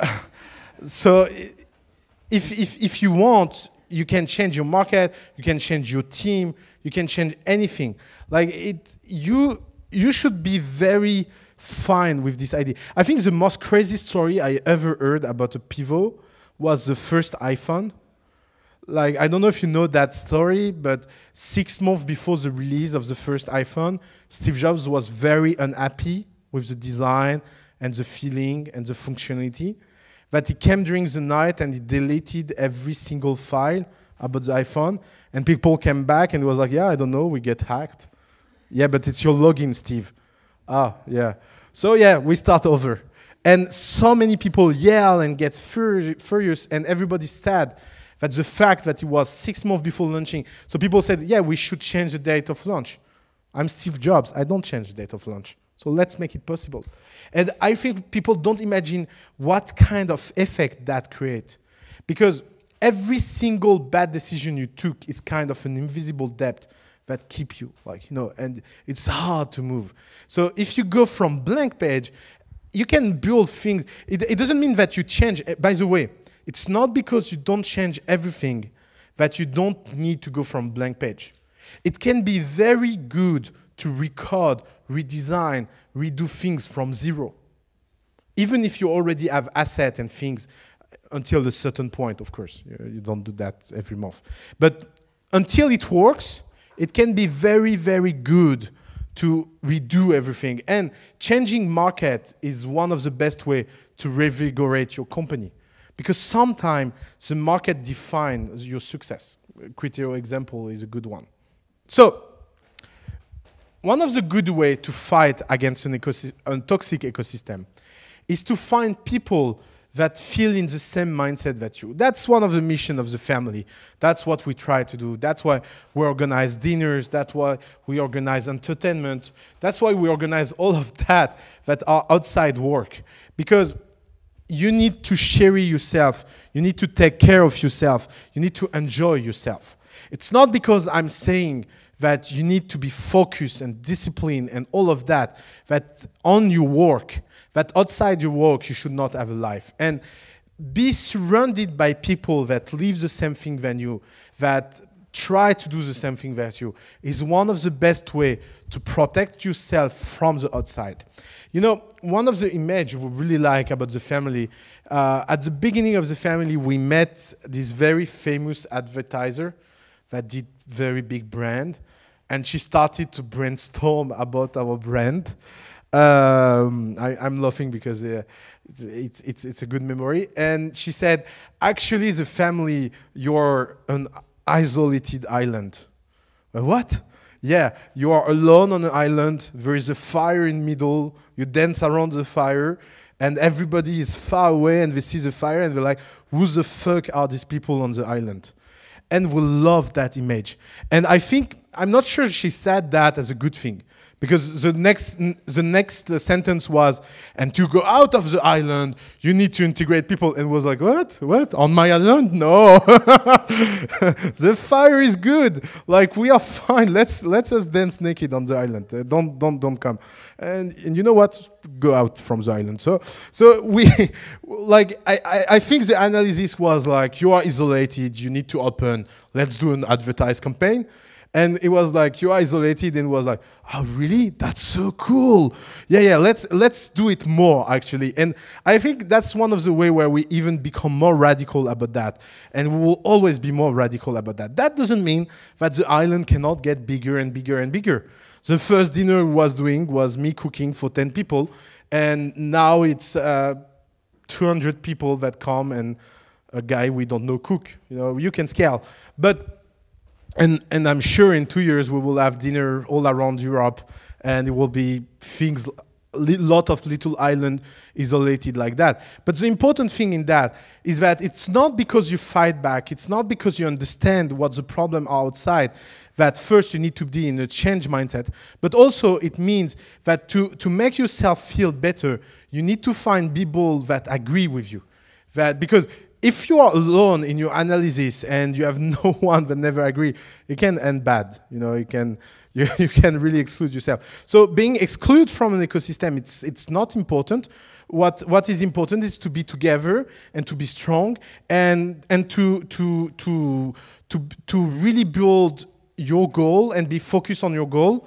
And And also, you need to know your strength, and you need to be sure that what is good inside the ecosystem, you take it for you.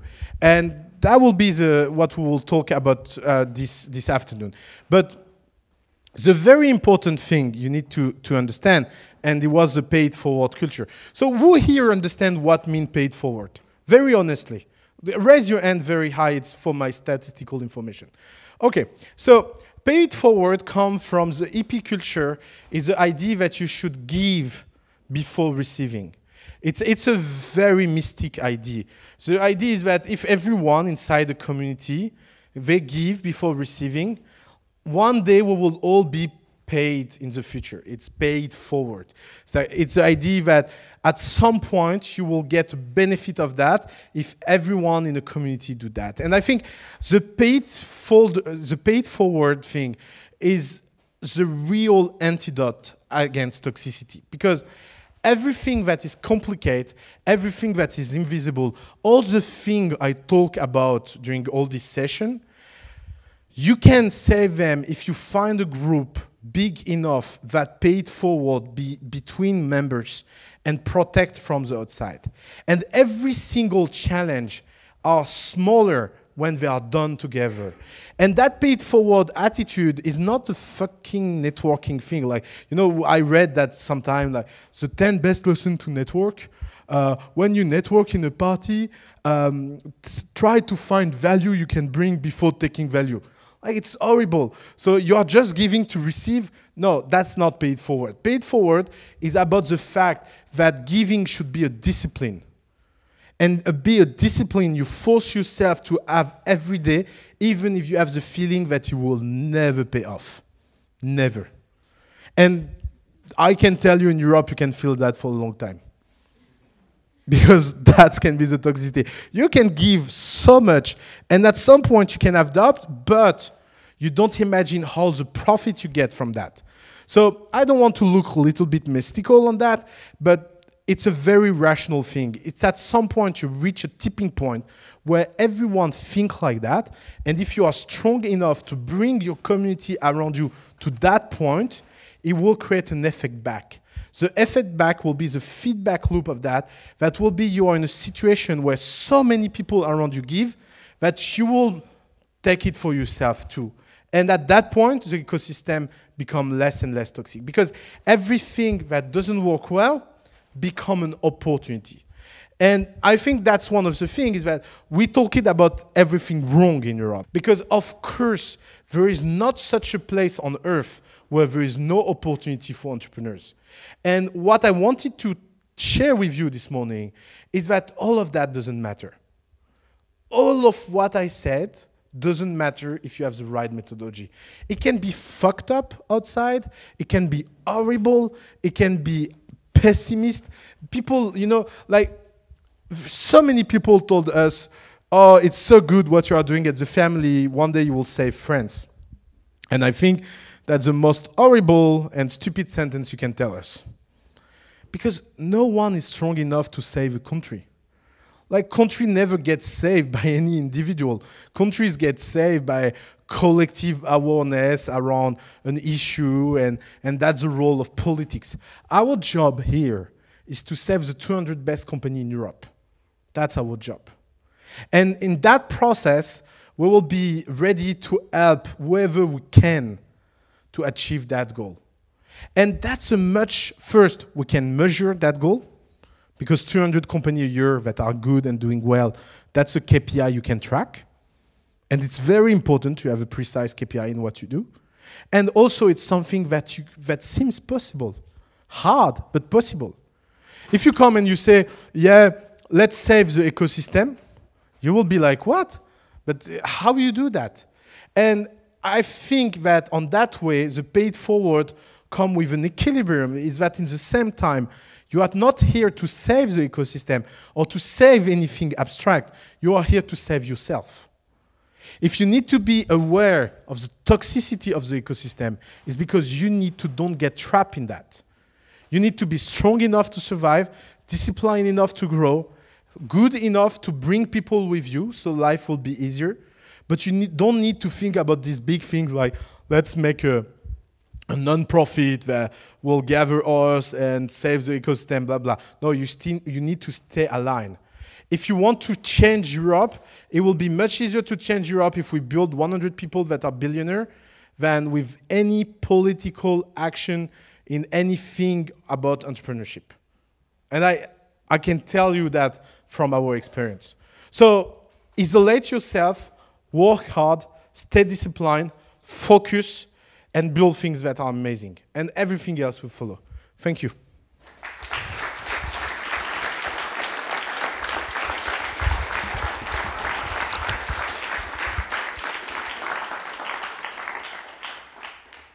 Yeah. So questions, guys. So the question was, you are saying we don't like failure in Europe, and the underlining question is the problem in Europe. We never are sure of where we are failing, and how do you define failure in your startup?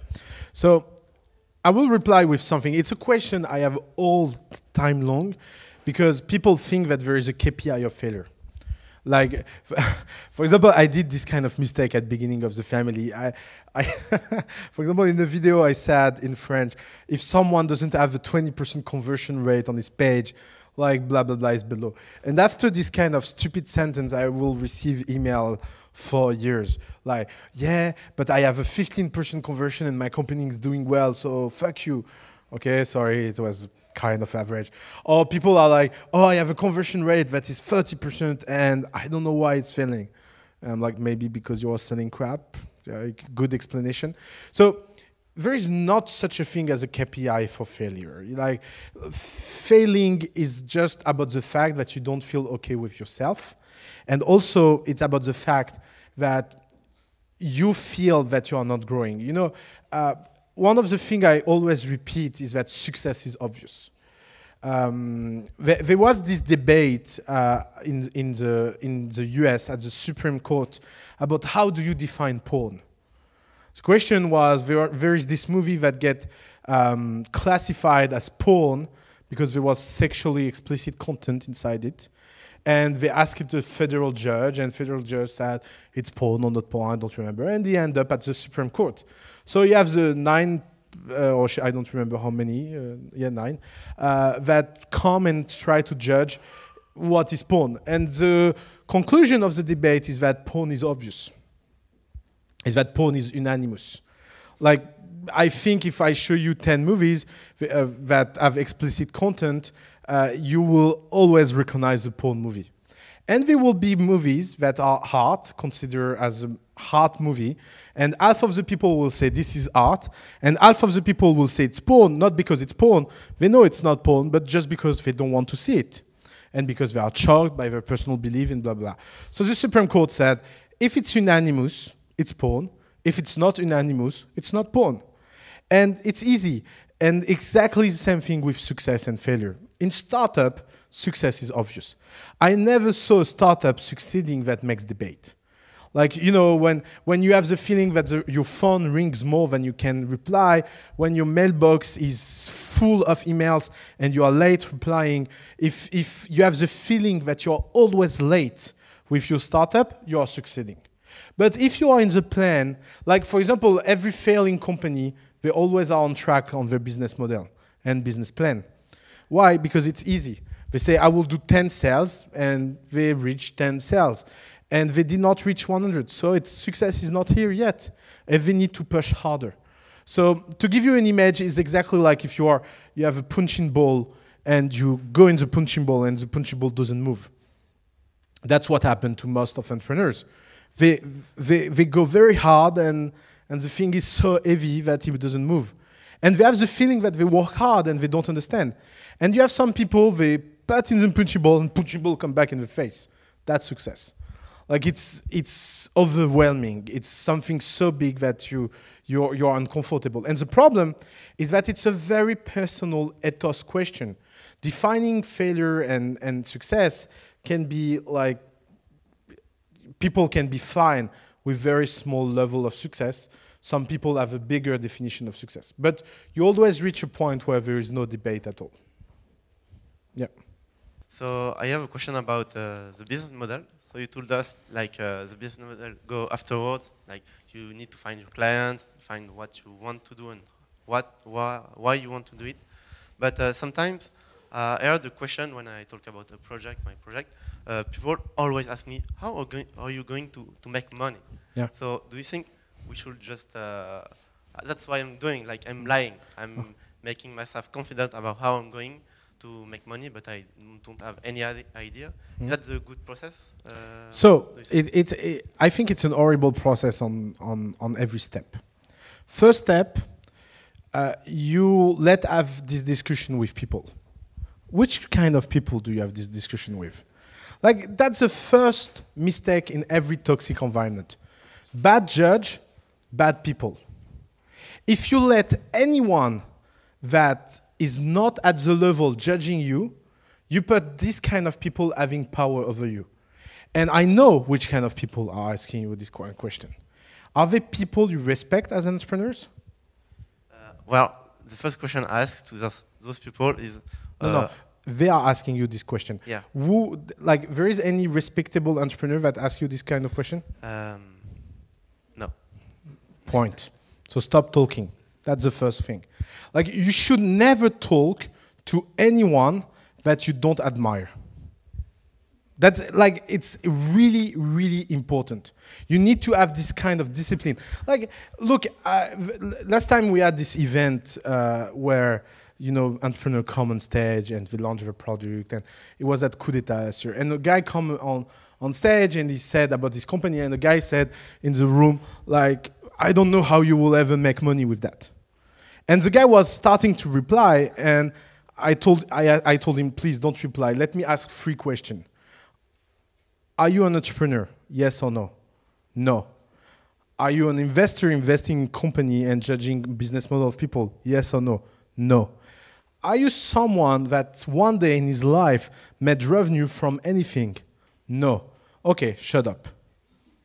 And I can seem harsh, but it's important, because bad judge, bad player.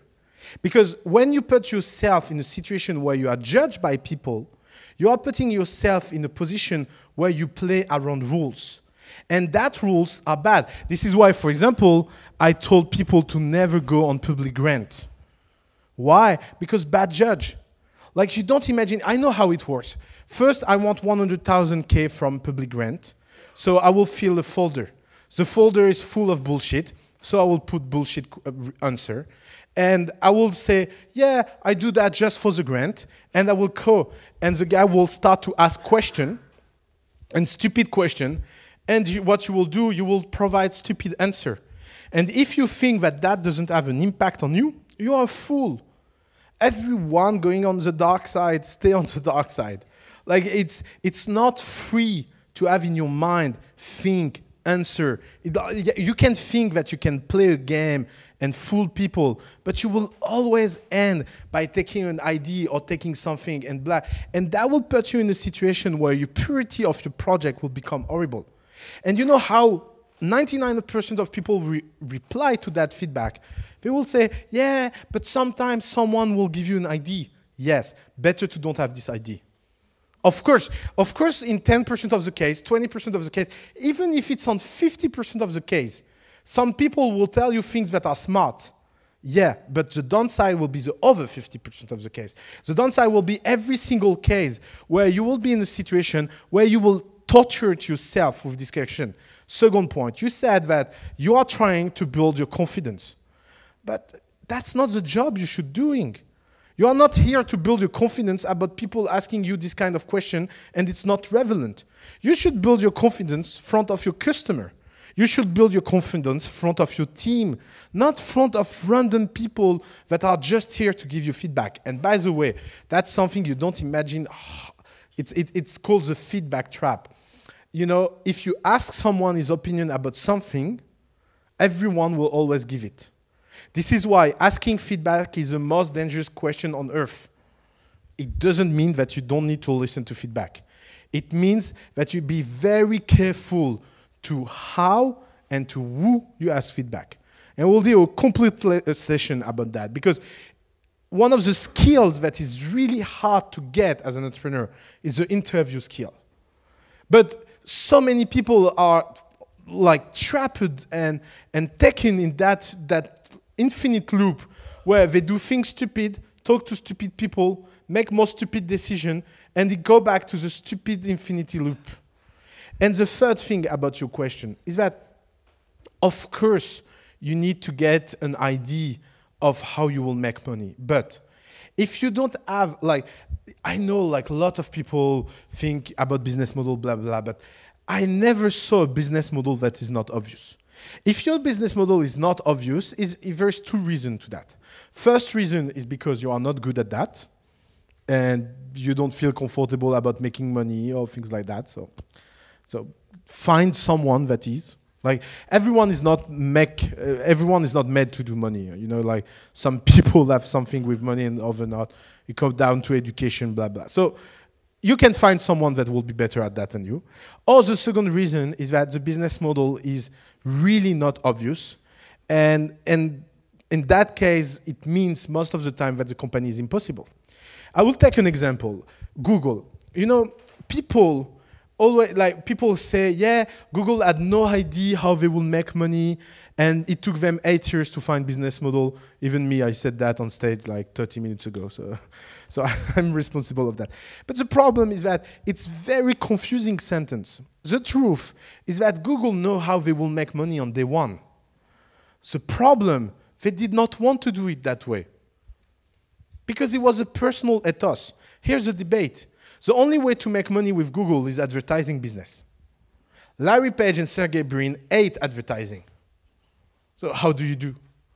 So it took them 8 years to find the business model, not because the business model was not obvious. It's because in their heart, they hated to be this kind of person.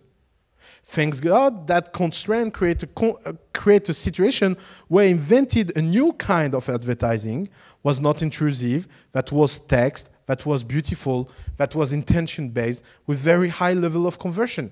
And that created a kind of business that is unique. But it's not because the business model was not obvious. Of course, if you look at Google and you think you have this amount of user, you are sure that at some point you will put advertising on it. So I don't know a single business where the business model is not obvious. It's just this thing that people don't want to face the issue that when the business model is not obvious, is because they have a personal problem or because the company is doomed.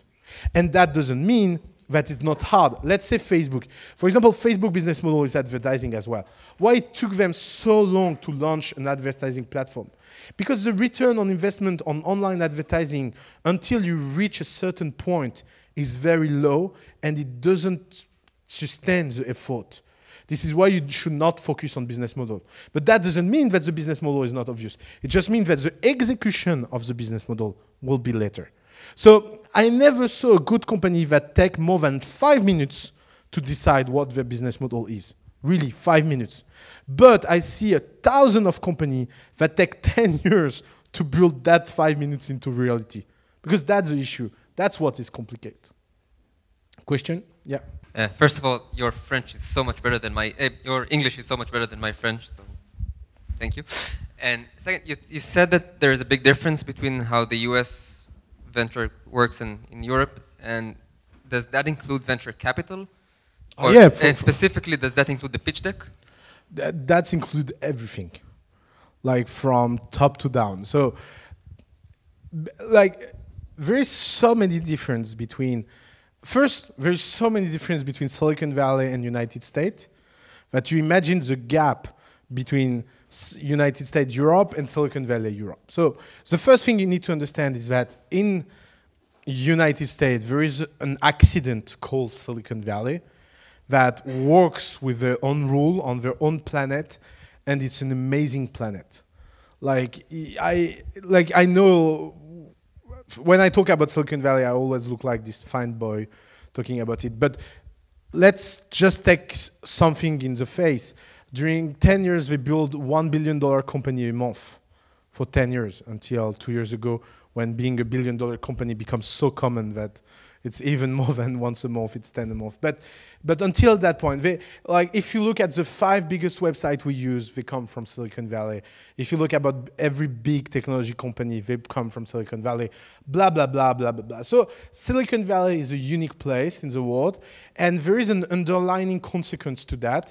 I think it's the only place in the world where there is more money than project in the market.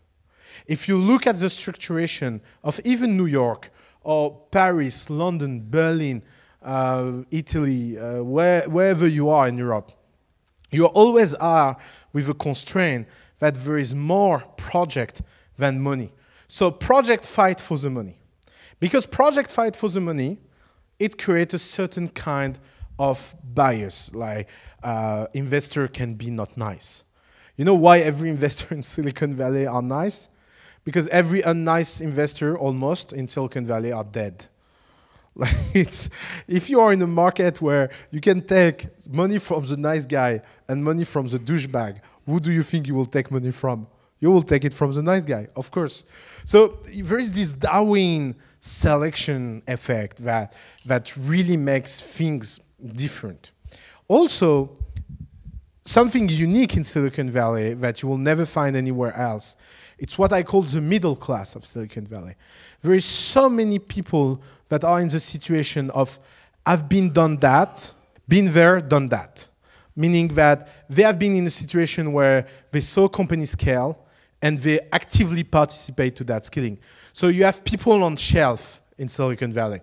For example, when Instagram reached 100 million users, like talking to someone specialized in scaling a website to 100 million users, if you are in Europe, it will be hard.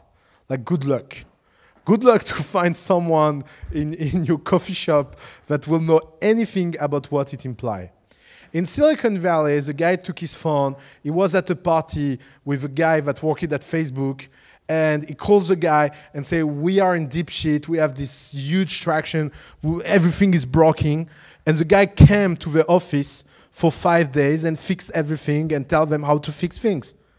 That's Silicon Valley. That's unique. Like every single person that thinks that they can replicate that by opening an incubator are fools. Like you know how it works. People go to Silicon Valley, they see all these people in incubators, they come back and they say, let's open an incubators. Thanks God they did not see people drinking 1 liter of whiskey every day, because if that, we will all be drinking 1 liter of whiskey every day. Because they do a confusion between cause and consequence. The real cause of innovation in Silicon Valley is that people are exceptional because there is a concentration of exceptional story. It's not that their DNA is different, it's that the concentration of experience and the level of knowledge and things. I learned more in 2 years in Silicon Valley than in 10 years in France. And I was a very average low player. Like let's imagine. So imagine you are in the top 1% of Silicon Valley. So that creates a situation where the people that give you money are so different by nature that you imply everything. Like the kind of pitch deck you do in France and in Europe are not the kind of pitch deck they do in Silicon Valley. You know why? Because now most of investors in Silicon Valley are comfortable of not seeing any deck. Because they know your business better than you. What is the role of a deck? The role of a deck is to educate someone that don't know anything about what you are doing, why you are doing it, and how you are doing it, so it can evaluate if you are someone that we should give money to or not. So now let's say you go and talk to someone that understands what you are doing better than yourself. Do you think you need to make him a deck and tell him, yeah, I'm doing A, B, the guy will be, yeah, I know. By the way, B, C, D are wrong, you should do it that way, and that's the check to do it. So everyone that tried to play the comparison game are foolish. That's what I was saying, is that you cannot play that game. You need to understand that it's a very, very specific game, and you need to be fine with that. And in Europe, you have other advantages. We will see that this afternoon. Yeah, please, where the next question is. Thanks, OUSSAMA. What's your advice about BPI and French Tech and all the blah blah like this? So my advice is stay as far as possible, and it's a very personal advice. You are big people, do whatever you want. You know, for example, Save is taking BPI money, and they are more than fine with that, and it's our best company. So I will be very, very harsh to say that they are bad people. They are good people that don't know what they are doing. So it's, and to be honest, like, and it's a very, so my view is that you should not go to see this big institution and big people until you are big enough so they play in your own rules. And you should isolate yourself until that point. And Save will never have gone to BPI in the first year. They reach a point where they created 400 jobs, they have 400 employees. So when they go to BPI, it's the CEO of BPI that receives them. And they can say, look, we have money in London, we have money in Italy, we have money in Germany, what BPI can do. And at that point, it becomes a negotiation with the state that wants you much more than the others, so they give you free money. And they do that with your tax-paying money, that's another question. Like, is it normal? Like, if you do venture debt in London, it will cost you 12% a year, plus a covenant and a warrant. And I'm sure half of the people here doesn't even know what it means. I don't know. So, so it will be horrible condition. But in France, when you are this kind of company, you can take free money because it's tax-paying money. Is it a good thing or bad thing? That's not the question. I'm not here to do politics. If you ask me personally, I will think that's a very bad thing. But on a macro level, that's not the reason to don't go there. The reason, again, is the question of good judge, bad judge.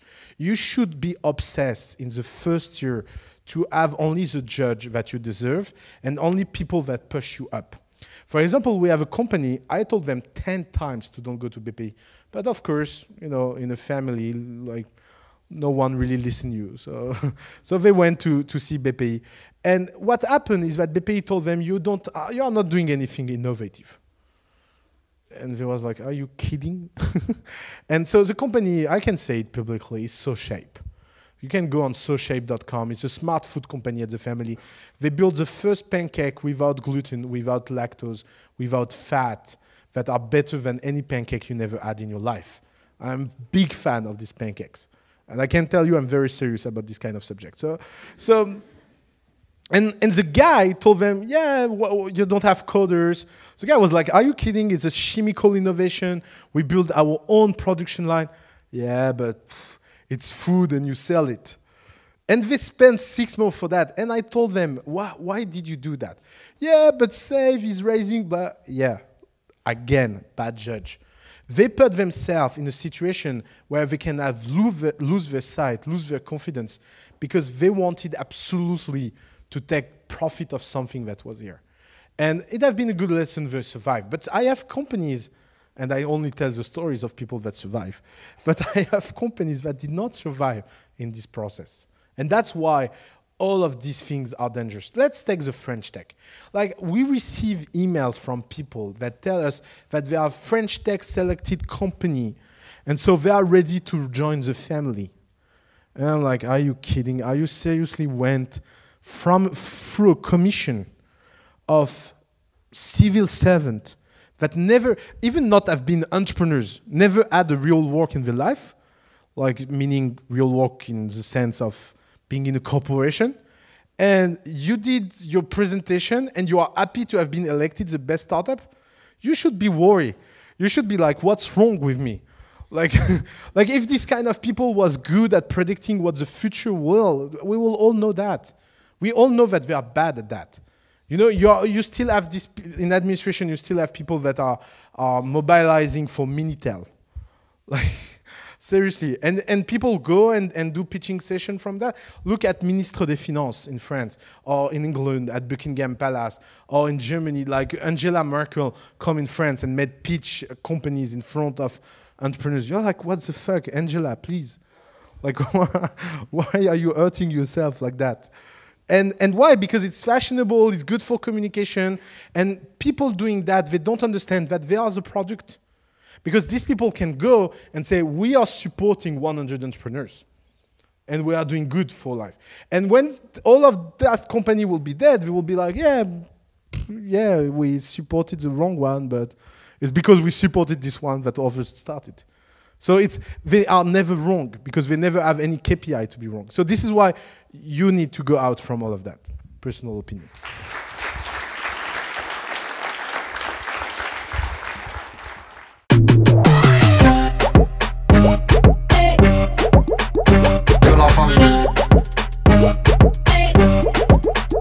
Que la famille